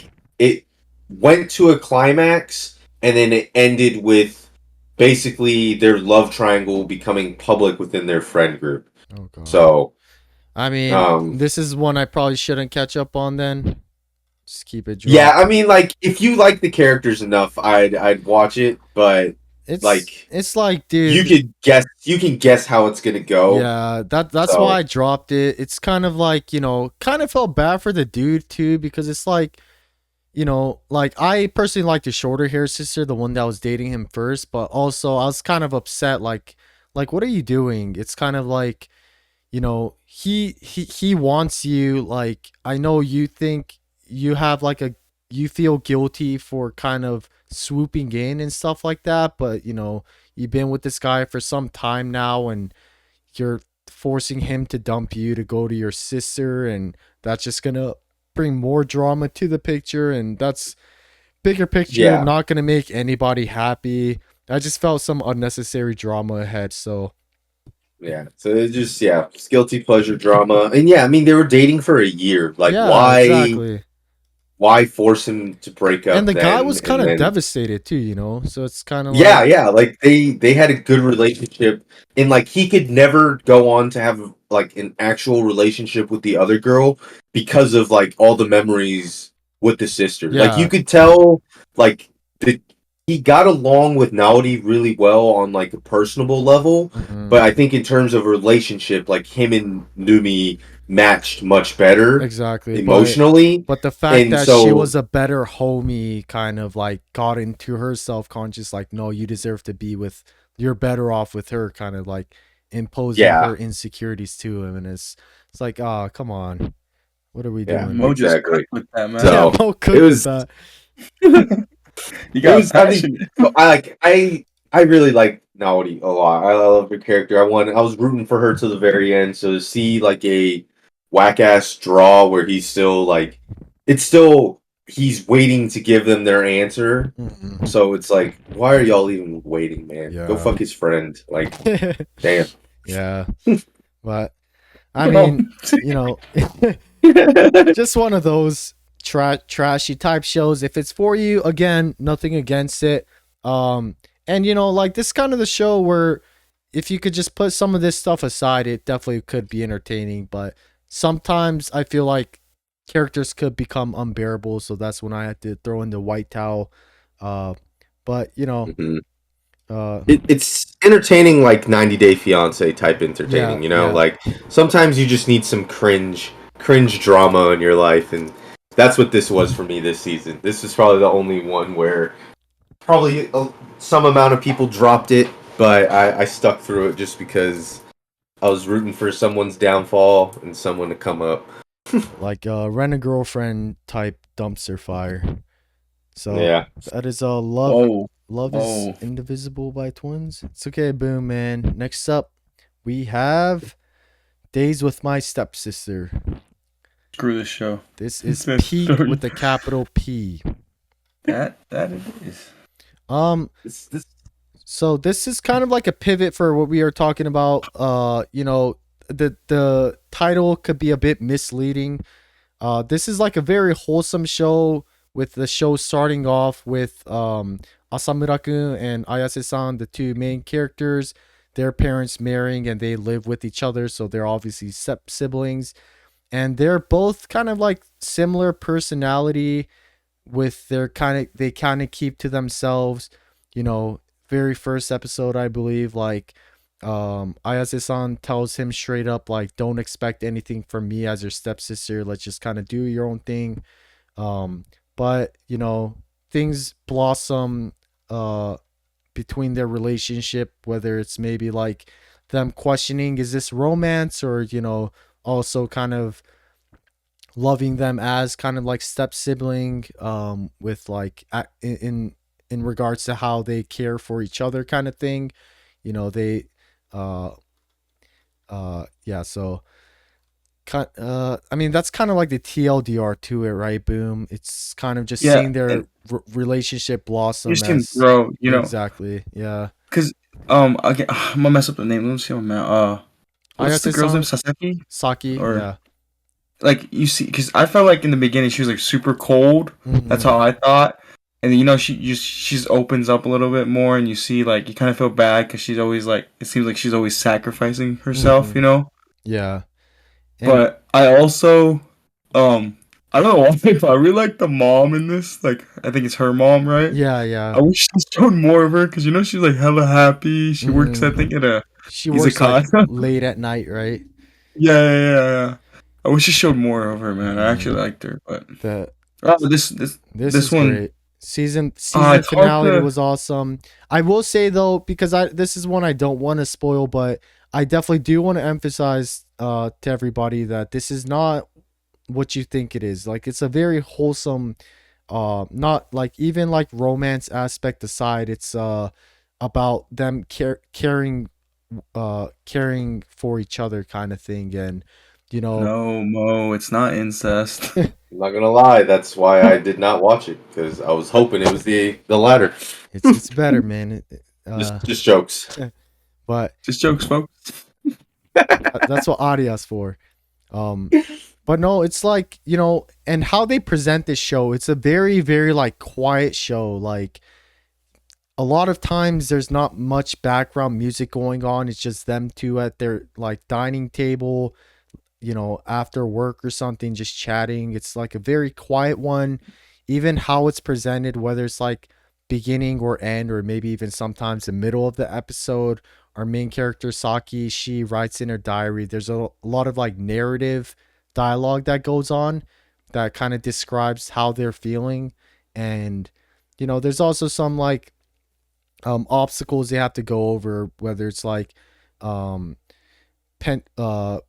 penting their own emotions down because for the greater good, like even if they're I don't even know if this feeling is romantic, but even if it It's is, awkward, she's my stepsister. Yeah, like in the middle of the show, like Saki calls him brother just so like she establishes that line where it's like, okay, no, this is my stepbrother.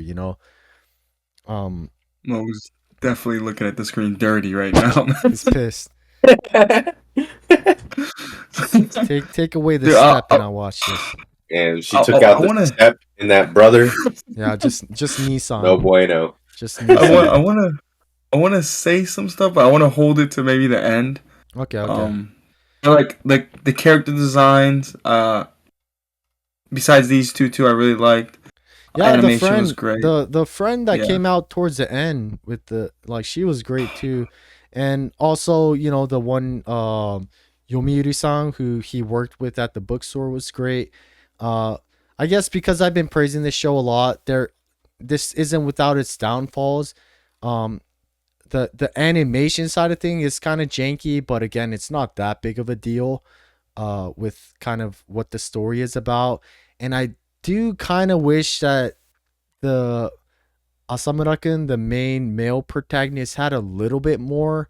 I do understand that his role in the plot is kind of like the aloof, not necessarily aloof, but to himself kind of quote unquote bland main character. But I definitely do wish he had a bit more like something I could attach to his personality. Like he's not a hmm bad guy, but I wish there was some little quirk that made him him. His a little too nice of a guy, if that makes any sense. But uh that's just to kind of counterbalance some of the praises me and Boom been yapping about. But by the sounds of especially go ahead.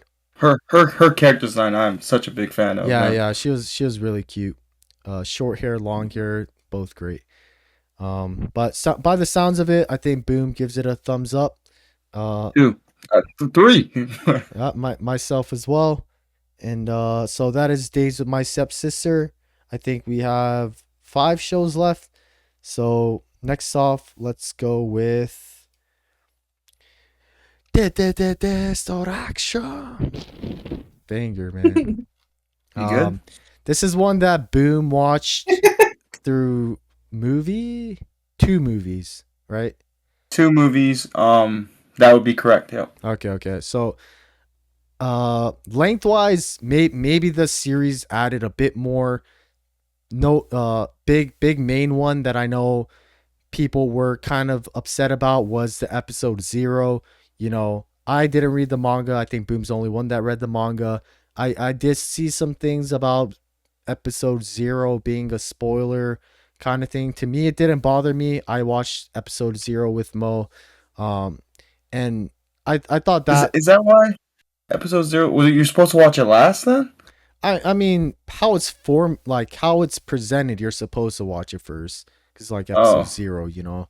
I guess it would depend on where you watch it, you know, because if you watch it on, I think we were on Crunchyroll, right? So that was just the first episode that happened. But I think if you were, I guess I don't know. It But came it's out episode as 0. Yeah. Because yeah, it came out as I think like episode 7 came out and then episode 0 came out. well, Yeah, they so- came out together because this is one of the weird ones that came out with 6 or 7 episodes with episode 0 at once and then weekly basis, episode by episode. There's I kind definitely of want to watch it to Yeah. see if it's like see how different it is from the movie. so 'cause, episode you know- 0 is pretty much a dad. So he wakes up after 8.32 or something. He wakes up after 8 years or so of not Yeah, knowing I what don't think he's happened. supposed.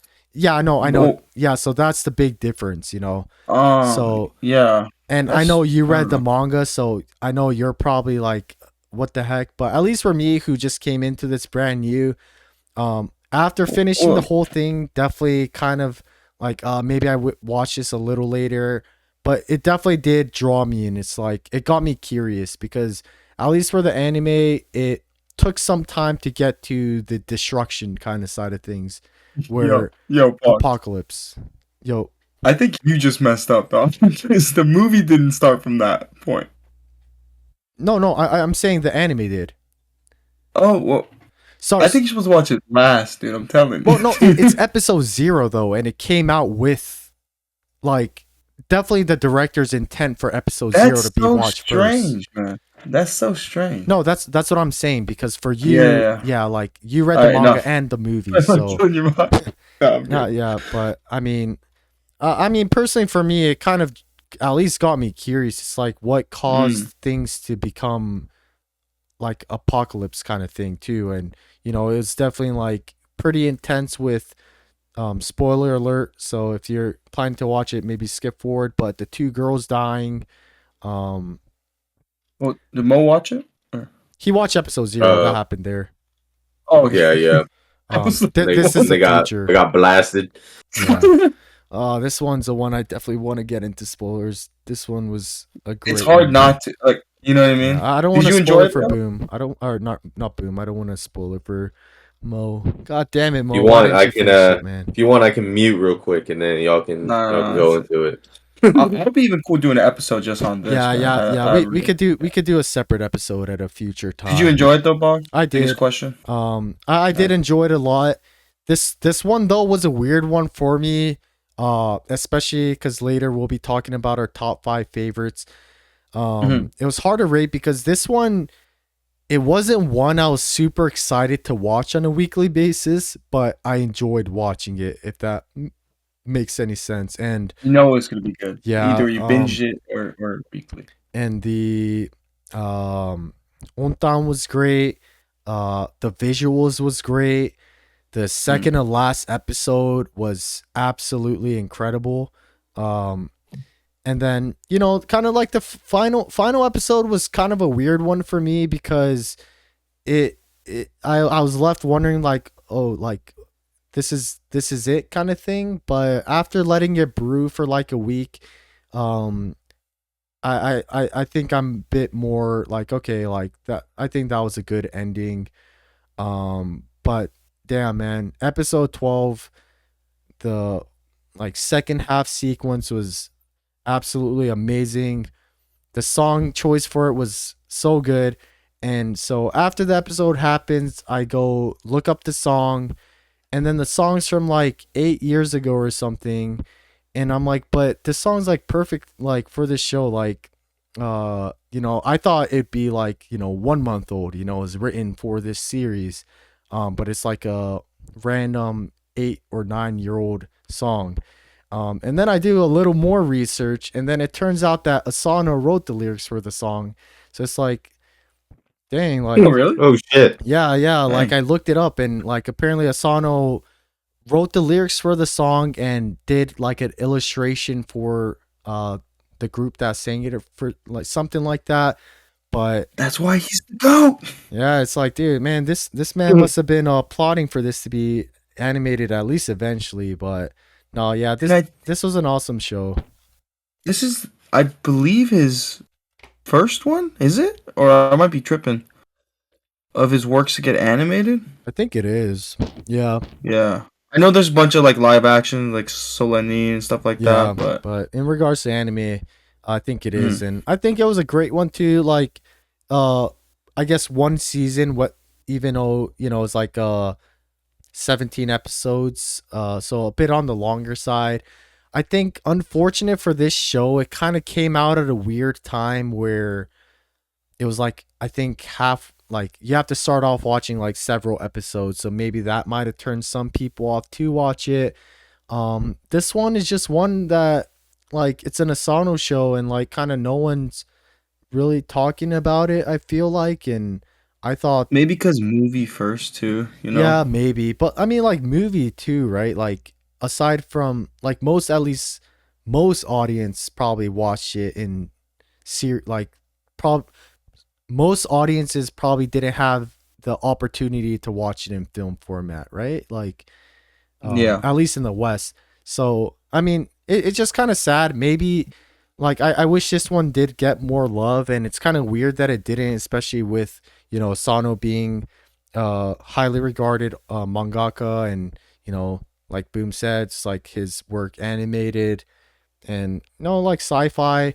This is it kind of reminded me of like Pluto, but instead of Astro Boy, it's Doraemon, because Isobeyan was like Doraemon, and I think the final episode they actually mentioned Doraemon on like the paper and everything. But yeah, this is one that Also, people need to watch for sure. I love the voice acting in this one. Ano, I really liked her. She fit that character like perfect. Dude. Yeah, little bratty Yeah, Untan yeah. Like self-centered, you know. yeah. But But then there's definitely more to Ontan once you get to the story, which, like, despite her and then the sad first parts, man, they hit so hard, man. yeah, despite first impressions, like Ontang, unsung hero for sure. But And then I kind of wish you both you guys had the opportunity to watch it in a movie, because I remember where they left in the first part. Like, I was low key kind of salty. It yeah, didn't like, go like, definitely wanted you craving more. because it left you in a perfect part. I don't want to say what part, for Mhm. most sake, but I was like, and then I remember I looked at, okay, it was like only like 2-3 months until the next one came Yeah, out, so it's it like, wasn't too bad. but it's But still, then I had to yeah, rewatch the first one just so it gets into, yeah. And opening, ending, both of them were bangers on this. Speaking of openings, I did not mention Spice and Wolf opening was absolutely amazing as well. But Dededede, I guess to kind of counterbalance what I said positively, I guess the only negatives really I had about this is like some mini arcs definitely felt a little bit kind of dragged out personally for me, but it definitely did help enhance some of like the final sequences. But I wouldn't say it got boring, but relatively compared to some of the other stuff, it was a bit more boring to uh the later or earlier moments. But that's pretty much the only complaint I have about this show. um Again, ending, I had no issues with it. I thought the ending of it was great and wholesome. So uh maybe we'll do a full episode of this in the near future to maybe dissect it a little bit more and go into spoiler territory and talk about it in more detail. But thumbs up, definitely enjoyed it. Shouts out Boom for the heads up. So that was Dededede. Mo'd you say something? I was just gonna say I promise I'll finish this one soon, man. Okay, good. It's on the list. Just I was way too far behind to binge Yeah, it yeah, for today. And it is quite girthy of a yeah, watch too. yeah. So that was Dededede. Next up, we have a much more relaxing show, I guess. My Wife Has No Emotions, I think so. Title, yeah. Yep. Yep. Um. So yeah, I know Boom at least started this Sheesh. one. Yep, I got the one I was hyped for most, but just only episode 6 or 7. I'm gonna finish it for sure, but I hate to bring the bearer of bad news. I think it starts slowing down about where you're coming from, man. I I so thought it was gonna pick up. I wish it did, man. I wish it did. I mean, as I mean, the title doesn't say enough, but My Wife Has No Emotions. Pretty much, our main character owns a robot that is programmed to for his robot. She cooks, and they end up getting married. And I mean, it is a really wholesome one for me. Mina, the robot, she carried it. I mean, Absolute. if I she, hate the guy, dude. yeah, Do no, you? exactly, yeah, yeah, like this is one I had. So this is one I had like mixed emotions watching. Like the first half, it was like really wholesome. I loved Mina, so I kept watching. But the main character is just like, dude, it's not the fact that he's marrying a robot. You know, that's like that aside. Even taking that out, like he's just kind of like, dude, I don't know, man.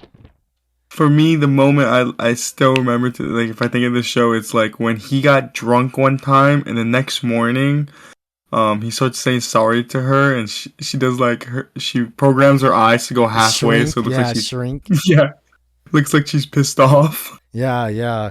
Cause he was, I think the night before she was looking at him and his like, it's kind of creepy. You're just staring at me like that. So could you like squint a little bit? But to the Her show's character design's defense, on point. yeah. And then when she was squinting, it was super cute too, you know? But, I mean, for this, not much to say. I enjoyed the first half much more than the second. But this isn't something I would necessarily recommend anyone. Uh, if I could erase my memories and rewatch it, I probably wouldn't. But um, but to the show's defense, Mina was great. She's the only reason I watched the show. I think the show started going on its downfall once Mamoru, the little robot on the microwave, popped up.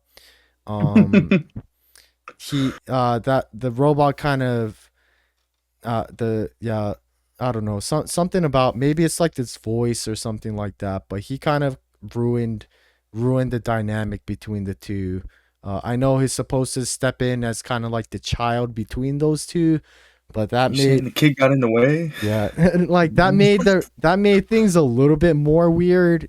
Aside from the fact that he's marrying a robot, but also I just wasn't a fan of the robot character. So I did like some of the other robot characters, like the Super Minas, um, and one of the robots that works for the company. I forgot that character's name, but I only liked the female robots in this movie. So the other characters kind of sucked.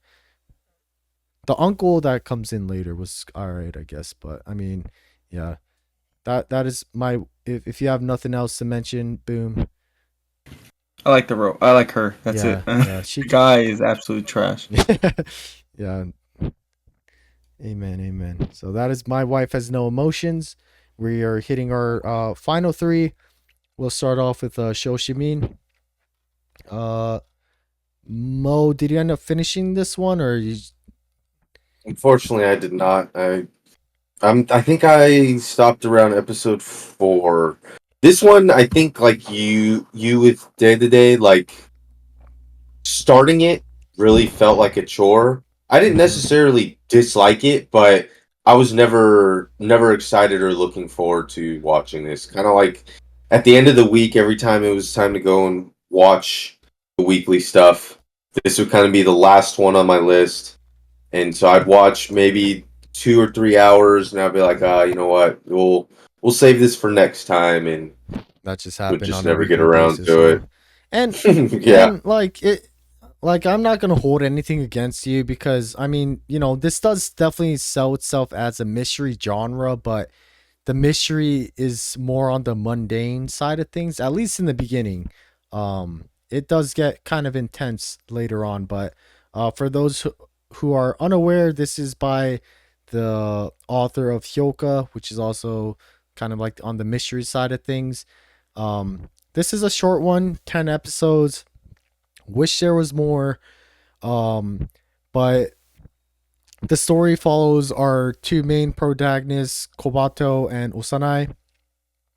Because of their past, which we learn a bit later throughout the series, they enter high school wanting to become ordinary, which is why that's the title, How to Become Ordinary. They just try to kind of keep their nose out of things. Minor spoiler, our male protagonist, Kobato, he has like a desire to look into things and kind of play detective, which you immediately are become aware within episode one. He's a pretty sharp individual when it comes to getting into the bottom of things and pretty much playing detective.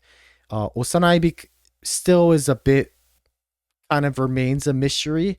You definitely do learn more about her as you progress, and like I said earlier, we kind of deal with some, at least start off with some mundane mysteries that happen in school, whether it's who stole uh who stole something from one of the girls, and everybody's looking for it.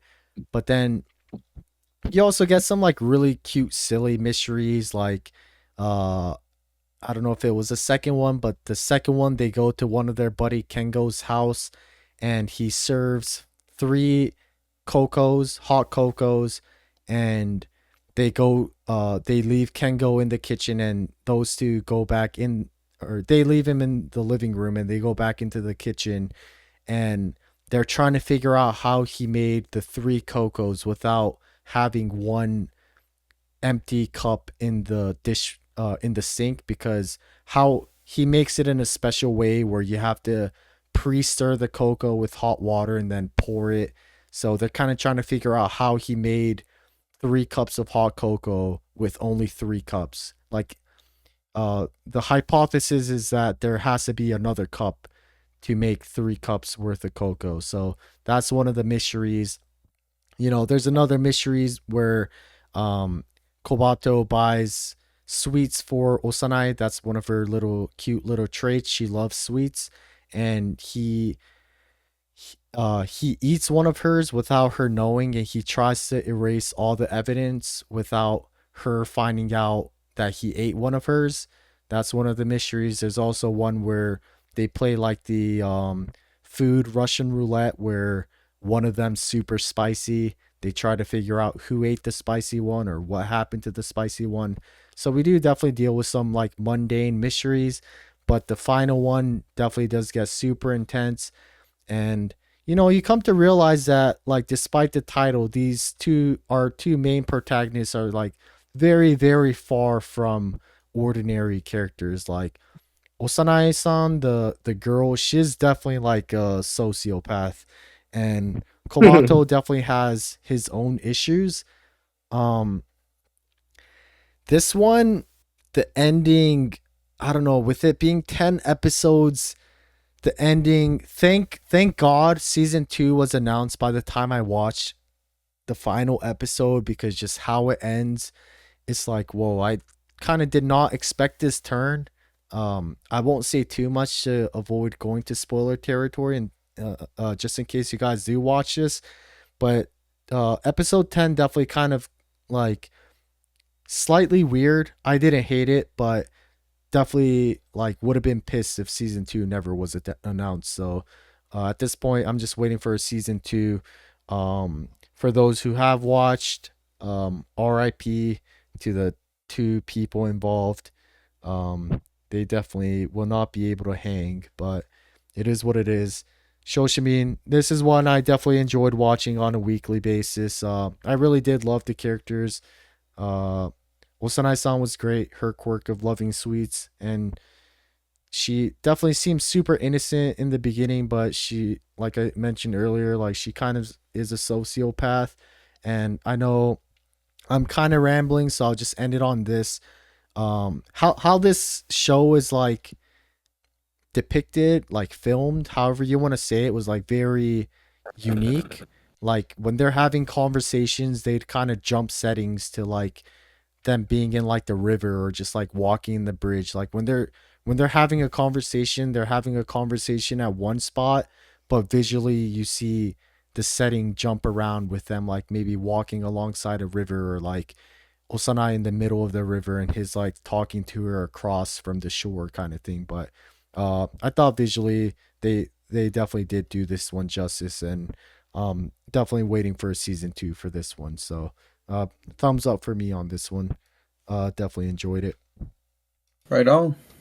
Nice. Yeah, like you said, visually this anime is probably the best of the season. Mm, Especially with the lack of action. yeah.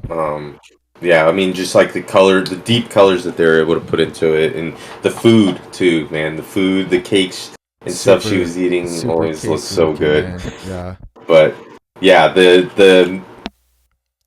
the hot cocoa mystery, man. The reveal was that boy a psychopath for that. Yeah, no, Loki. But no, like it's just such random mysteries that they're tackling sometimes, you know. It's like, and it's funny too, it's like just across the room. It's like, dude, this guy, like he definitely He's hears right you guys, there. man. Yeah. They had to have been in there too for like 10 minutes. And he was Yeah. just patiently They're waiting. just like staring at the sink. It's like, you know, maybe he washed the hot maybe he washed a cup and put it on the thing, but it's like, no, there's no moisture in the sink and all that. But no, definitely great. And I am glad you mentioned the visuals, because the final two we talked about are definitely also some hot hitters in regards to the animation slash visuals. We'll start off with the Elusive Samurai. Uh Boom, I know this one was one you were excited for, and I don't know if you finished Yep. this one, but Super close to finishing, but definitely a one I have to finish. I really, really did enjoy this show. Glad gotcha. you talked about the animation because Oh, this one popped, dude. mm-hmm. Yeah, And the story, like for me, it didn't seem that good. You know what I mean? I Like, agree. I agree. if you're just saying it's, What, you know, I don't really care too much. I mean, synopsis wise, or in yes, like, yes. yeah, or the Well, it's actual like, story? That didn't sound convincing. Boom, cause you gotta cause sell me. wait, so what? so before that, so the main premise is our main character, Tokiyuki, his like a son of a no, or like a high rank person, and his village gets destroyed, and it's kind of him, you know, people are kind of all looking for his head, because for them to He's the kind last of, bloodline. to end the bloodline, he has to go. His, I guess, kind of a coward, his trait is being very elusive, like he's good at dodging, and he almost has like, almost gets kind of turned on with it, not turned on, but he gets very, very excited when it comes to like life or Hide death, and seek. hide and seek Yeah. kind of situations. So pretty much the whole series follows him kind of growing his crew and kind of building his way up to get revenge, kind of. And I mean, I kind of have to agree with Boom. I don't really care too much of like the bigger picture, you know. I think visually, I think this show was carried on the visual aspect of it.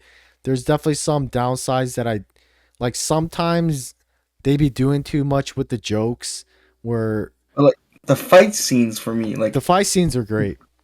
you would think it wouldn't be great because he's just running and hiding, but like when he unlocks it, you know, he just Mhm. goes off. Or even I forget what they're doing. I think they're shooting arrows On the while they're riding the horses, horse. right? Yeah, they're playing some kind of game. And then when he dodges it, and like you know the other guy is like super OP, right? His the eyeball guy, right?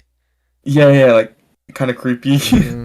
But the way he dodges it and it hits him, that was like, oh my gosh. Yeah, Like, no, they you would they expect that. yeah, dude, Cloverworks absolutely cooked with this series, and like I think I looked into it. And it's like kind of random for them to go so hard on this show because like I don't know how popular the manga really is, but like seemingly kind of just came out of nowhere and they absolutely went ham with like the visuals and animation. Even some of like the like you said, Boom, like the creepy aspect of it, they nailed it. They nailed the creepy aspect for like the villain characters. I don't know how far you got, but like the eyeball guy, there's like a guy later on with like ants.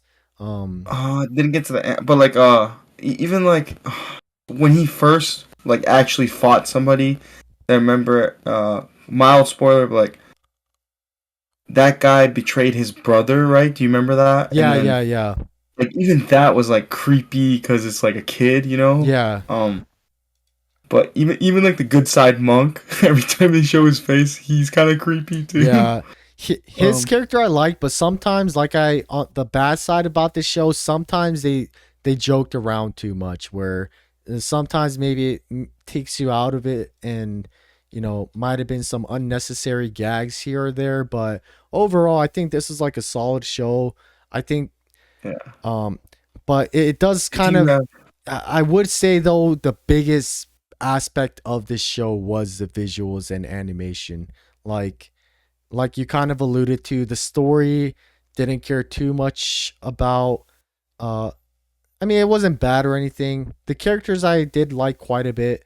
um and yeah, but later on they use a bit more CG, which I think they did pretty good, maybe unintentionally, but definitely added some like creepy eeriness to like some characters.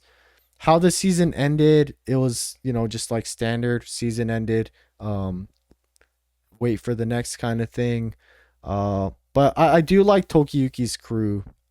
I will say that the strong macho girl, I thought she was great. Some of like the newer people they get on the crew was good as well.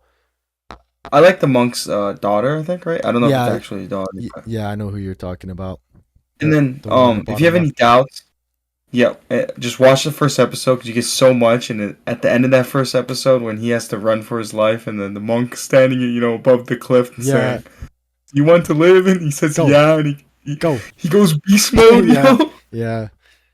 That animation go hard too, Yeah, it man. does. And like some of the Good show, scenes too, man. like there's I think episode 1, so it's going to be minor spoilers, but I think like a volleyball or something was falling from the roof and it transitions Yes, to a head. It's like, "Oh damn." Like this yes. show's That's when you know it's serious. real, Yeah, dude. yeah. That's when you're like, "Okay, this show's pretty legit." And I might, I might, might be maybe twisting it up, but didn't either the ball dropped or the head dropped, or did they catch it? I forgot. Maybe I'm uh, making that part I up, think but there was like two scenes of that, so maybe one of it did. But yeah, yeah, it was. yeah. Whew. No, definitely absolutely killed it with the animation. I wish the plot wise I was a bit more invested, but if season 2 ever comes out, I'm definitely gonna watch it because I still do care about like the big picture, of him getting revenge to the guy in the top right, that guy, because he kind of betrayed the whole family. And like he's a scary dude too. But 'Cause he was like the number 2 or 3, right? yeah, To his yeah. dad, I think, right? And he just And of kind course, of I did like him the dirty. samurai-esque era too. That Yeah, adds to it as yeah. well. But yeah, great show. Yep. So that is the Elusive Samurai. So that marks the second to last one, and last but certainly not least, also kind of tagging along the animation, or I guess like the visual side of things. It is Too Many Losing Heroines. Um, Woo! uh, Boom or Mo, I'll let you guys kick this one off. Mo, do you want to? Can I say, man? It's peak right here. Same. Enough said. I mean, Nukumizu-kun being just kind of an oblivious dumbass, man, and saying all the wrong things to these girls, doing his best to, cheer them up as we see them one by one get rejected by their crushes, and trying to be a bro, but especially with Komari-chan, man, he he did horrible with her. I don't know what he was thinking in the last couple episodes, but great girls. I don't think there's a single character I didn't like in this show, besides the couple. The couple, dude. That in the season finale, the ice cream scene was insane. But I don't know if you guys heard. I guess on Twitter, that final season or that final episode was an anime original, which is pretty cool as well. I was pretty satisfied with it. I liked it. It was, like a 4-way date, but I think the route that the relationship might develop in is, I think, what everyone thinks is best girl. So, but I don't know. I don't know if we're gonna get another season. How it ended didn't seem that way. I don't know. What are your guys' thoughts on that? Yeah. I think it's gonna be a second season. There's definitely gonna be a second season. Yeah, like I think I saw somewhere like source material readers. Maybe it might take a little bit of time with how much they covered, but you said it was light novel too, right? Light novel source, yeah. But with how successful this one was, there's like no shot this won't get a second. I don't know. It said 40 at the end though, so. For this season, man. Yeah, but they don't ever say that if they're gonna have a second season, They will. Have faith, Mo. Have faith. Man, yeah, you're speaking some negative juju. Killing my vibe, man. It was awesome, man, but I don't know. I just feel like they didn't leave room for much to be made. I don't, obviously I haven't read the light novel. I don't know where it goes, but you just said he's gonna end up with one. Yeah, but I feel like it's already alluded to. Okay, but don't say who's best. It almost looked like they say that for a little bit later. Yeah. But no, to your point, Mo, I do know what you mean. They could end it here. People would not be happy, but they could end it here. So definitely do get where you're coming from. Mark my words, brothers. Hey, that was it. Why do you want that? We're cooked. That's why they had an anime original ending, man. We're cooked. It's over. No, it's that's why I was so sad in the beginning of the episode, man. No, they do that because they can't start a new arc and just end it randomly. The previous arc with Komari ended. They can't just start. They can't just start an arc and when I think when Mo said I don't dislike anybody in this show. Even I'm gonna butcher the name, but the main character guy, I liked him as well, dude. Yeah, he cool. I liked all the girls. Mo is right. Like what's the blue hair girl's name? Anna. Yanami or something? Mm-hmm. No. Yeah. Anna. Like her. I don't like her ex-boyfriend or like the. I don't know how you say it. The one she liked. Yeah. I like the character design of her friend that's now dating her though, but of course I don't like her for obvious reasons. But her character design is pretty cool. Dude, the nurse... she's the one that had the ear, like her hair was shaped like cat ears, right? That was her. I don't. No, it's the pink-haired girl. Yeah, the pink. Yeah, her hair was like cat ears. You didn't notice that? Yeah, it was. Yeah. Okay. Dude, but I see what you mean. Yeah. The nurse. I thought you meant she was wearing cat ears. The nurse. The nurse was hot, man. Dude, yeah. She's kind of. I look like a freak now. I said it like 3 times while there's some other combo going. But yeah, the nurse my is fault. No. I like the teacher too. That didn't care, kind of. She didn't even know the guy was in the class in the beginning. Yeah, or I think at one point they came up to her, it was the main character guy and the Yanami, right? And she's like, I can't help you with whatever you guys need. Yeah. They thought it was they were pregnant or something, I think it was alluding to, man. Yeah, it's I can't help you with those kind of problems. They're like, we need a class rep for our club. Turns out she's actually a rep for someone else. But yeah, dude, the nurse, she had the secret cameras. Yeah, she has the bench and shit like binoculars and everything. Oh yeah, the little opening of the door, she had the camera going. Right? Yeah. Oh, dude, and how can we forget the self-proclaimed siscon sister, man? Yeah, Such she was a great. She was I great. liked her, man. She Yeah. like yeah, hijacked the phone and shit at the final episode. dude. I know. Yeah. I didn't He like was that like part. Why the getting hell is his she sitting on his lap, dude? getting his Man. pictures and stuff like that. That was crazy. And I know the final episode actually mentioned it with like the weird zombie girl, but it's like why do our school uniforms have four bow ties? Because like they all have that. I thought all the I like how characters everyone has were different great. color though. Yeah, That's, and I think maybe Boomer Mo said all the characters were great. I loved how Komari was like really shy. She stutters a lot, but she's pretty foul mouthed when it comes to Nukumizu. She says like die to him quite a bit. I wished we got a bit more from Rimon. She we got a didn't. good chunk though. I feel like it's a bit more like I just wanted more for her. Like I definitely liked her a lot, and like she had like a mini part, and then for the rest she's kind of on the side. I feel like After her, like a little Yeah, I arc. kind of yeah, agree like with I a lot understand of she has the track and stuff. Omatsuri. Yeah, Yeah, Omatsuri part she wasn't in. Like, yeah, I mean, Komari got what about like almost like 4 episodes, maybe she five got quite a episodes bit. focus. Hmm. So, which I don't mind. I No, I I think liked her. Komari was my second Whoa, favorite. whoa, whoa! You know, Wait so till the end, bro. you'll see, man. You'll see why I'm talking. But no, it was great, man. And again, the visuals of this was awesome, and even like the small things. I think I saw something where they had on a calorie counter per episode because she eats a lot. Oh, really? Yeah, like they had like after each episode they had like a calorie counter, something like that. But and then I also that like that in the beginning where she was paying off yeah, what he yeah, owed him. yeah.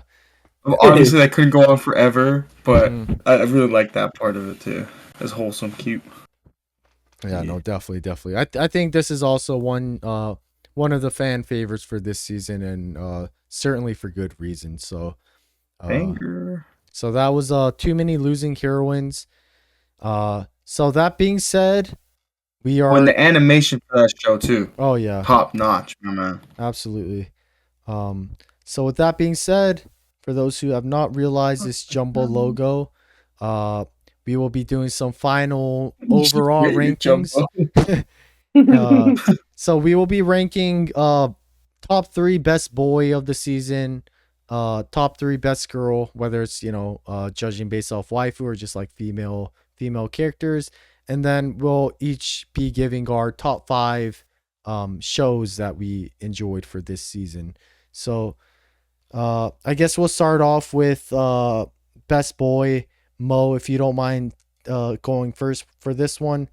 um You're so this is throw that bit up. Mo's. Okay, I like how you did the picture. I like how you did the picture. Yeah, try to get some funny ones. So in third place, how do you? I forget how to say his name. I think it was Nakakawa, but he's basically. I thought he was the president of the drama club, but it doesn't say. But he was pretty much the one of 3 male protagonists in Gigi Harem, and I don't know. He was just kind of a Chad dude. Kind of gave like the dad vibes of the club. Kind of holding everyone accountable, keeping them together. Mhm. I don't know, just something about his character design, man. It's kind of cute. Yeah, no. Sometimes like for some unknown reasons, like I like this character. Yeah, no complaints about him. So I threw him in there in third place. In second place, we've got Chad Kuzekun. Um, Absolute yeah, I beast. mean, smart, cunning guy, winning the Snow Princess's heart. So Yes, sir. Yes, sir. and What show is in that from? first This is from Audio. audio. Oh, okay. Yeah, I'm pretty sure something devastating is happening in that scene. I can't remember which one it's from, but you can see he's petrified. Should have done that Um, evil smile he does with Yuki. Like one episode, they both do some evil smile. kind of sketchy one, right? Yeah. Yeah. And then the last one's Pabita. That scene specifically is the funniest thing. Like, whenever he's like getting into a mode, he like taps his forehead and makes that like weird ass face to like Goofy. get into a mode. So goofy, man. But like in the beginning, he does that, and then all of a sudden, he's just fluent in Osaka dialect, and he does that to like get back in the mode of being a professional hitman. And dude's just a character, man. If you just imagine like the most quirky, emotionless dude running through life, being a total badass. That's Fubita, man. All right. Great picture That's choice, Mo. Yeah, I know. This is Absolutely. great. Compared to that, mine's will be pretty bland. I'll go next. It's his reset Solid, button solid right there. list. Solid list right there. I'll go next for the best boys.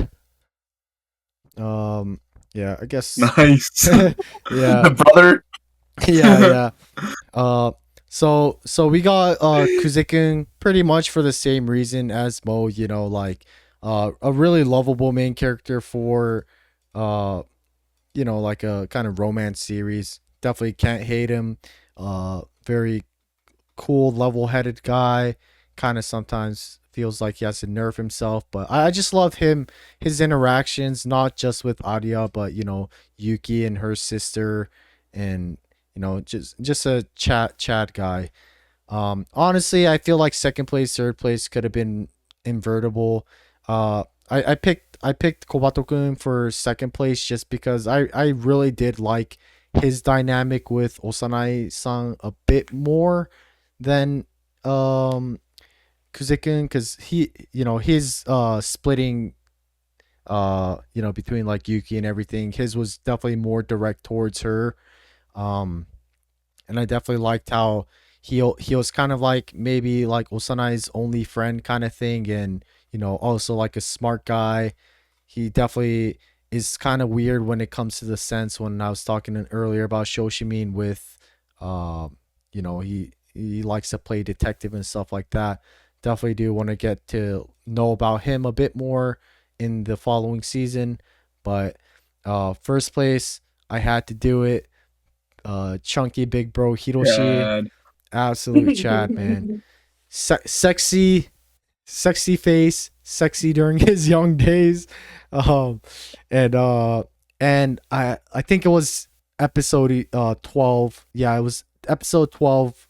Earlier, the scene I was gushing about, that scene when because his ontan sister, he has like a dialogue towards his sister that he really loves, and it was like a super heartfelt moment, and kind of just seeing the circumstances he was in that scene with, trying to kind of yeah, to avoid spoilers I won't say, but to those who, He's a Chad.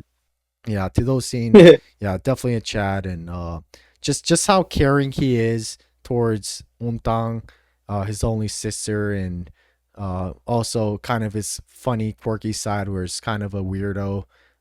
Definitely had to put him on the top of the list. So that is my list for top three male characters. And then Go ahead. before I go, I just want to put a disclaimer. I didn't put any Dededede stuff because I watched it last season of the movies. Gotcha. So, and then for the male one, I struggled, boys. Let's just say We'll see. forgot about a bunch of characters. Could have put Aqua, but What the we'll heck, see what we man? got here. Yo. Let's make some justify it. Third place is Nuku Mizuku. I really like him. He would have been third no matter what, I think. I really did enjoy watching the show and him. Second place is the now in his Eren Yeager era for Tower of God main character. Nice. First season shorter hair, and now he has longer hair, more deep. Nobody knows what he's thinking until about mid-season. So shout out him and his new character design upgrade. And number one, did recently watch the new movie, so I had to put it in there. Fair enough. Of course, we have Shin-chan, so that's how I justified that one. I was struggling to find a first place, man. It's alright. It's your list. It's your list. I was thinking about doing Aqua, but I was like, maybe one of y'all do it, so I'll just take him out. So I had to put the Shinman in there. So Should have kept him in there, brother. come on. It's your list. I'm joshing. All right. So next up, we have the best girls. Joe Rogan, man. So yeah, I'm sorry to say I did kind of cheat. I made two just because like my first one I made, it's all not new characters. So I kind of wanted to just make one of new ones. So this was my what I had initially. Ononoki from Monogatari series, Kana from Oshinoko, Hollow from Spice and Wolf. Um, they were all great. I mean, Hollow I talked about quite a bit when talking about Spice and Wolf the two times. Kana, you guys know I love Kana, and yeah, Yotsugi definitely got the spotlight for me this season with the Monogatari series and just like a awesome character. When I was talking about Monogatari, her and Nautiko, they had like a very cool dynamic that I did not expect between the two. And Yotsuki was definitely a highlight of the Monogatari series, at least during the first arc for me. So put her in there. And then for my the current new season, this is my ranking, and I guess we didn't do a preface for this. I know off air I did say that technically you could do more. You could do more. You're not limited to one person per show. Mhm. But prefer not to. But if you did, that's fine too. But Well, I did. we had quite a bit. I mean, because we had quite a bit of like good girls from this show, this season. But if you did like two for a lot from one show, I'm not gonna blame you for that at all. Just because there were so many. But yeah, this is my top three. I got Koshtan, Anna, and Arya. Yeah, I talked quite a bit of not quite a bit, but I talked about Koshtan during the ocean or Mhm. not Oshinoko, or Shikanoko part. I think she definitely carried the show. I liked her character so much, and if it weren't for her, I probably would have dropped the show. So definitely loved her character a lot. I guess this is spoiler alert for me in regards to who my favorite girl is. Very normie take, I guess. The two main girls from Arya and Makihiroin. Uh, I think it was a. I mean, both of these were very kind of hard to choose from of who my favorite is. Uh, I guess I'll start with Makihiroin because that's second place. I feel like if I got a bit more from more story wise from Demon, she could have made it up there. Komari, I think she was like a super solid character. I loved how she spoke, how nervous she was, and how foul mouthed she was as well. And I thought she was like a really cute character. But also, I'm a pretty big sucker for like the main character. Like it's kind of rare for me to end up not liking the main person the most of the time. So that's how I ended up with Anna. I mean, she tend to have the most screen time and definitely did like her relationship with Nukumiza the most. Whether she ends up winning in the bigger picture in the big plot, um, if she doesn't end up with Nukumiza, that's fine too. But um, you know, if she doesn't, that's fine as well because I think story wise, she I think would also be like a super good homie character if that makes any sense. And then yeah, first place giving it to Arya. I liked Yuki a lot. I also liked the maid a lot too. But the maid, just didn't get too much screen time, which is kind of unfortunate. So at that point, just like a battle between Yuki and Arya. I'm gonna have to give it to Arya. I love her quirk of I love when she speaks Russian, like saying something cute, thinking that Kuzekun doesn't know. I think it was the first episode, with the whole stalking sequence. That was awesome.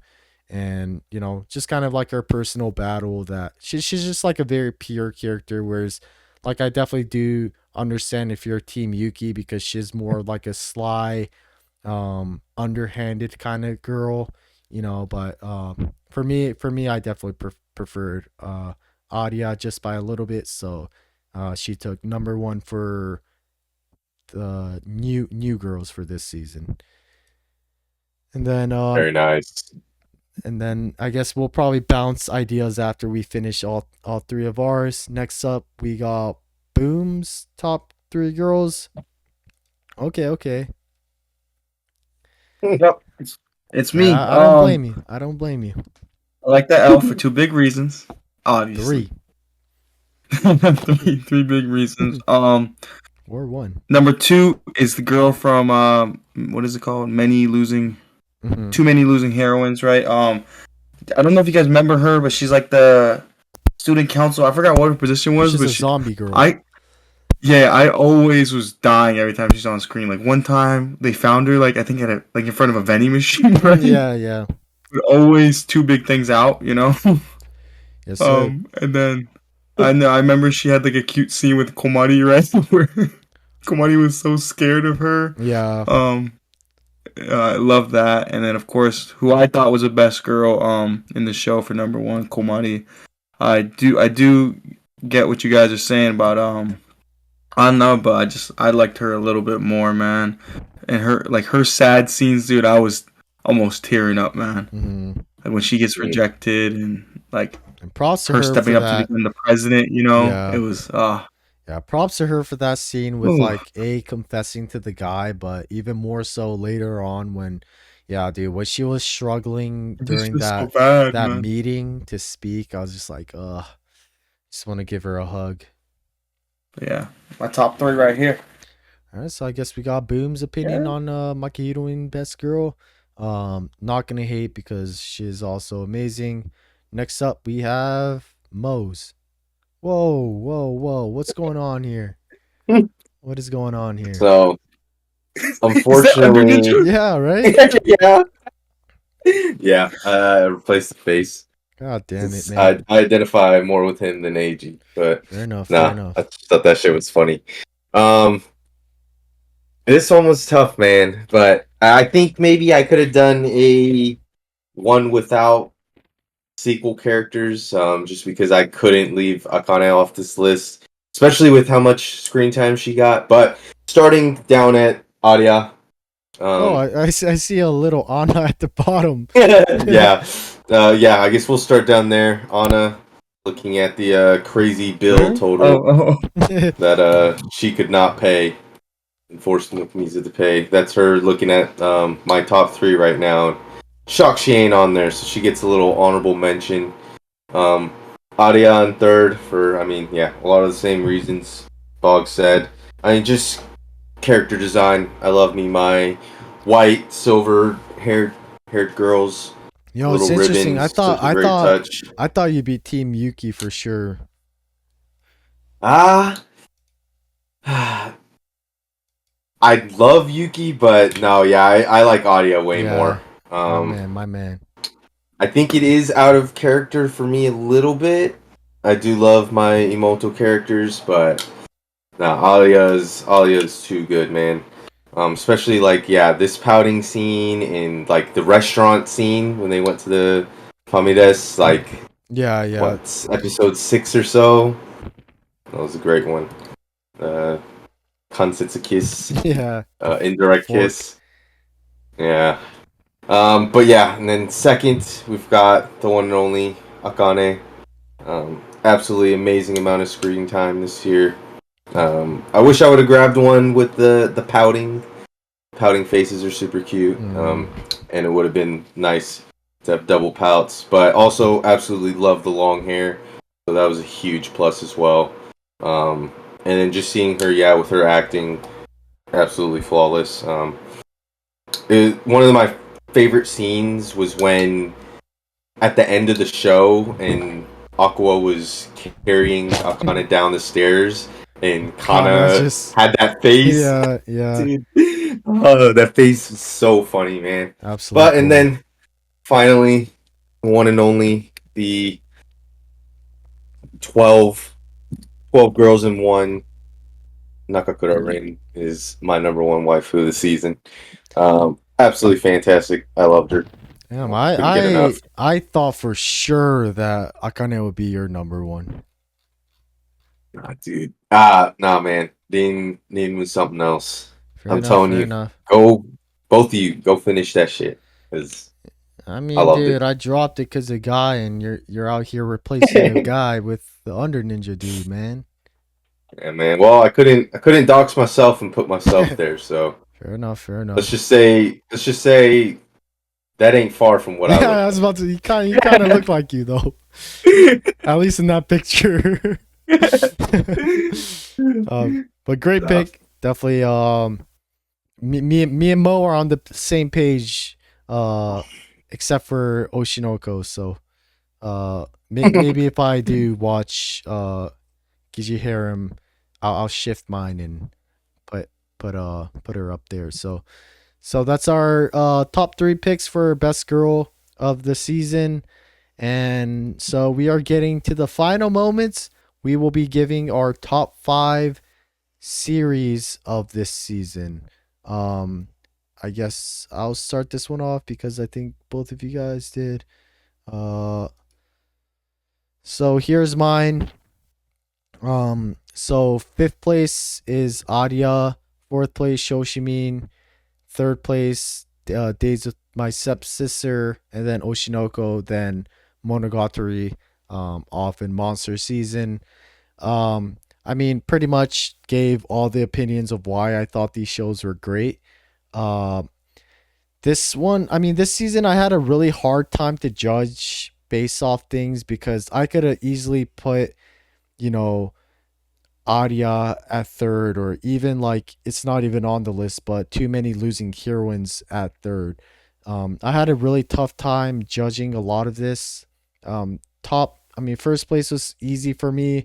Second place, Oshinoko, was pretty easy for me too, but I also kind of wanted to put Days with My Stepsister at second place, but also, all things considered with um how much I'm invested in the Oshinoko story, how much they actually killed it, and then that's when I had to kind of consider some like nitpicky details with Days with My Stepsister, like um, how I kind of want a little bit more from the male MC, as well as not to say that the animation was an issue for me because it wasn't, but I can't not give credit to how much Oshinoko went off. Um, but yeah, because I was having a lot of troubles with kind of rating this, I also wanted to put like Dededede in this, but I ended up just ranking it based off my excitement coming into this episode. So like after 1 week, or if I took a week off, like 2 weeks, I have a whole bunch of episodes to watch, and I would just be obviously most excited for Monogatari, and I'd be super excited for like Oshinoko and Days of My Stepsister, and like really excited for Shoshimi and Arya and like Heroines. So I pretty much just judged this based off how much I was excited for looking, or how much I was looking forward to watching the new episode. I think that made it really easy for me to judge things. Most of the times I watch some of the stuff that almost like that time I was reincarnated as a slime, that one I was not looking forward to, so I just watch that, and I would save stuff like Monogatari or Days of My Stepsister for the very end, where something to look forward to kind of thing. So ask me a different day, it might change. And I think this might actually change when we come to the end of the year kind of thing, because I feel like when we do the 2024 ranking, things have brewed and we get to look back at a lot of these shows, and not just me, but I think all of us could look back and kind of re-rank things a bit more quote unquote objectively, I guess. But for the time being, I have no uh qualms about how I rated this. I think this pretty much encapsulates how I felt about this season and how excited I was for each episode. So that is my top five. Next we have Mo's top five, and that is, I kind of want to guess it, but we'll just put it up there. Boom. We got Pabada. Same as you. I like. It's top interchangeable, right? four Like, were top four were so interchangeable. yeah, But I guess in terms of like this was a pretty clear line Oh, of what I was excited for and what I wasn't. Like, especially the top three. Like those were the ones I was on it, watching them all the time. Um, but yeah, like I said, it could be totally interchangeable. Fabada, awesome, good, funny gag show, and then I mean three pretty top tier romance. I guess Makero ain't really romance in the same sense, but mhm. top tier romance with top tier waifus, and then I personally enjoyed. I really enjoyed first season Oshinoko, but this season was just that much better. At first, I was kind of like, That's what I "Whoa, wanted like to. Sorry to cut you off. That's what I no, wanted you're to good." ask both of you guys. How'd you feel that season 2 compared with season 1 of Oshinoko? hmm Yeah, I they're mean, equal, man. I like them both way better. equally. I guess better is the wrong word, but I thoroughly enjoyed it. Yeah, gotcha, Like gotcha. the at first, I was like, "Oh, this feels weird" because it just kind of picks Starts. up. Mhm. Yeah, it starts kind of out of nowhere. Like, okay, we're just I don't know, however many months have fast forwarded now after Aqua's TV show and Bikomachi and stuff like that. But like, I feel like we got so much good character development, character depth, and story progression. Like the other story, or in the first season, the story progressed, but not so much. Like we got so much to do with like Aqua and his goal, Mhm. which like you said earlier, like this is still like a mystery show to Yeah. that aspect as well, a revenge story. So I think I really appreciated that part playing much more of a role front and center in the season. So Especially with like maybe Kana maybe 10 out and of 10. yeah, like But Kana and Akane's like motives, of hmm why they do what they do kind of thing. No, yeah, definitely agree. yeah, and they both had such great moments too. Like you were talking about Kana's date moment Mhm. and Akane throughout the show, and even like through the rehearsals and stuff like that. And I think or sorry, not season 3, but episode 13 is very much so gonna solidify this in the top place for you, man. I think Mhm. I think I think we'll all enjoy it. Yo, Yeah. Boggs, Yo, one away, my man, oh, from guessing it. I Oh didn't yeah. see. Hold on, let me go back I to. had I had losing and harem switched. I was literally one Oh away. yeah, yeah, you were. Oh, you had all Yeah, the shows though. You had the top five correct. He had yeah, top that's 5 correct. Oh, He had well Gishi done. Harem at 4th place and losing Heroines at third.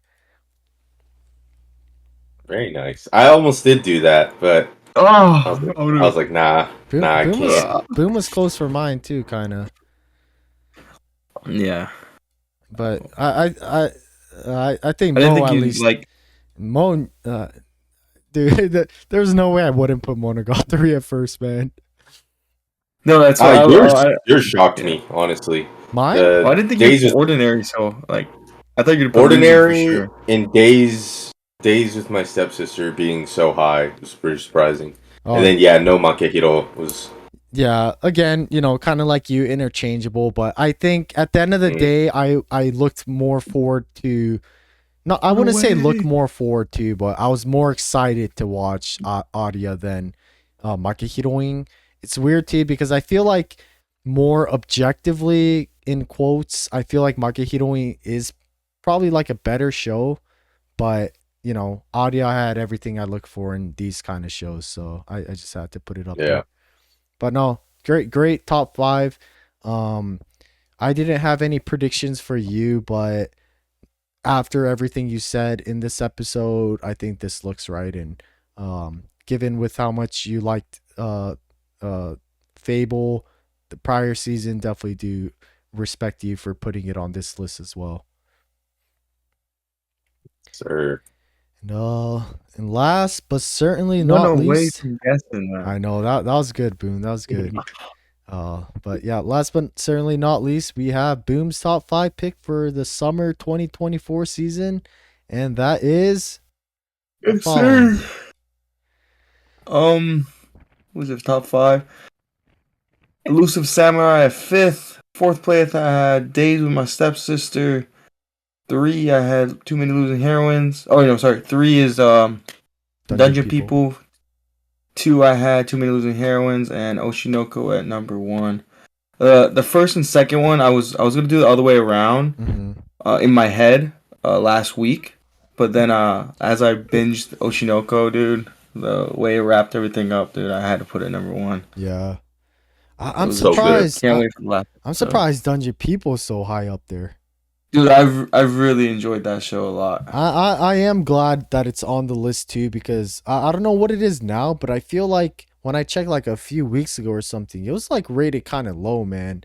I was I feeling think it's like what a 7 right now. yeah, I But was feeling what Mo was feeling with like say Under Ninja, where it's like, he's liking the show a lot and it's like, damn, people are rating this kind of low. But come yeah, on, man.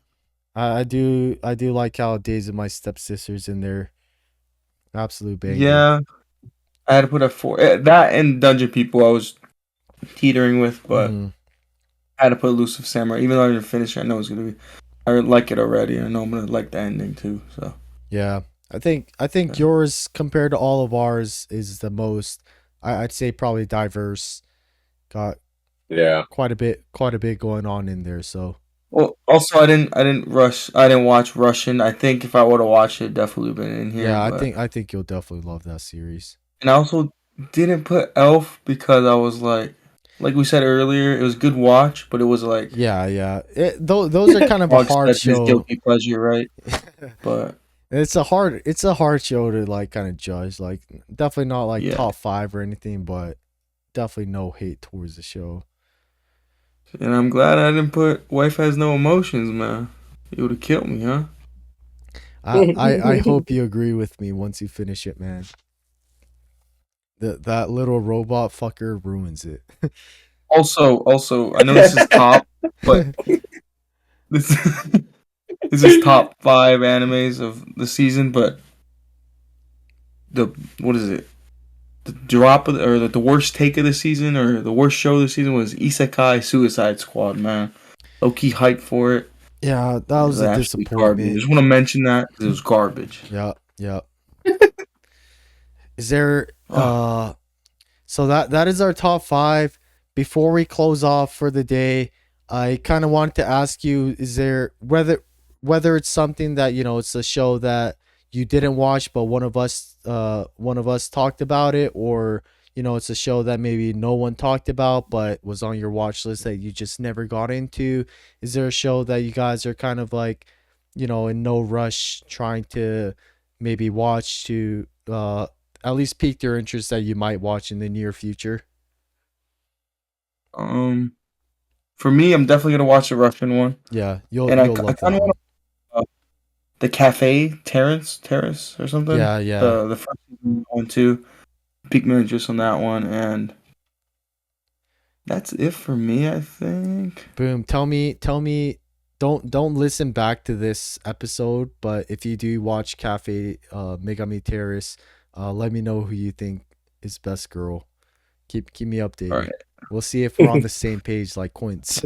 Yeah, I don't remember what what you said on yours, my man. Good, good. But Mo, what about you? Definitely the VTuber one. oh yeah, that one too. Try to check that one out. I do want to finish Oshimi. I think it deserves it. Um, and then Days with My Stepsister. Maybe I'll give a couple episodes a try. Yeah, Let's go. I would It being say on both of y'all's list is mhm, kind of yeah. speaks volumes to it. So Giving us clout. That's how you It's know it's good. crazy because if it didn't say stepsister, Mo would have watched it, huh? If it didn't say step, if it didn't If say it didn't say step, step. Days yeah, with My Sister. Mm. it's just a very like pure type like wholesome show. So I'll How definitely. about you, Boggs? I think more or less the same. I think Gigi Harem I'd put it on a higher priority than Fable, just because I feel like Fable's a bit longer too, and you know Uh, that one I feel less of a rush to watch. There's one, I forgot what it was called. I think it popped up on my yeah. There's this show that I kind of wanted to watch that I just never got the time to. It was the magic the magical girl and the evil lieutenant used to be arch enemies. Um, that one I kind of wanted to watch, but just never went around to watch it. Maybe it's good, maybe it's complete ass, but maybe something I watch in the future. But I think overall, my probably top priority at the moment is Pseudo Harem. Nice. Nice. Oh, Isekai Shikaku is another one that sounded interesting. I can't remember if Yeah, Boggs, did you start this one and then drop it, or I think I watched 2 or 3 episodes and I dropped it. It dum just dum dum? I mean it wasn't like bad or anything, but it's just like cuz I started it was on my watch list and then I started watching it maybe midway in the season, so if I wanted to catch up it's like somewhat, like 5 6 episodes to go through.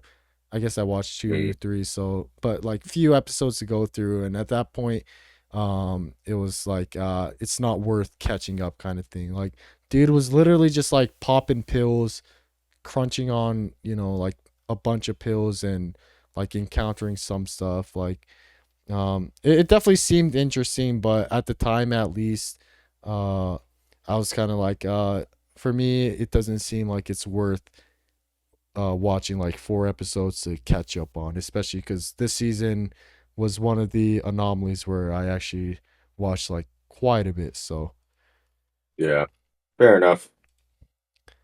but I mean, and we talked quite a bit, gentlemen. But any final words, whether it's how much you enjoy the season or how trash the other person's taste was. But I'll Good start. season, my I'll man. start. Good Boom. season. The girl list. I respect you putting Erifuda in there. Takes a lot of guts, man. Well, thank you. But yeah, Yeah, good, it was good. good. It was good. What is it? Summer 2024 season. Mhm. Everything was good besides Isekai Suicide Squad. Yeah, sorry, Mo, but I think the twin one I might slip it in that list as well. Oof. Yeah, man. No problem. It's I did rate it like a 6 on Mouse, so All right, not cool. a, it's not bad enough to give it a 5. I didn't want to kill myself while I was watching it, but Fair enough. Fair enough. sometimes I was busting a gut at some of the dumb shit that was happening. Yeah, too out there sometimes. And and then biggest disappointment. I think Boom said it was Shikanoko. Yeah. I guess the hype around it. I remember when the music came out. Yeah. I think we all watching the first week, right? And Mm-hmm. then biggest oh shit moment I've ever seen in my life, man. Fair enough. Fair enough. Yeah, But that one's definitely the biggest chore watching. So and all right, Biggest flop, huh? making me feel like the bad guy for finishing it. But that was summer 2024. Hope you guys all enjoyed it. Make sure you guys like and subscribe and comment whether you guys disagree with us, but definitely let us know what your favorite and maybe what your worst show of the season was, or maybe your favorite waifu of the season. I know it was a bit long, but Boom and Mo, thank you so much for sticking through and Very welcome. yeah, see you on the next one. third. See you on the next one. Adios. Later. Take care, brother. Take care.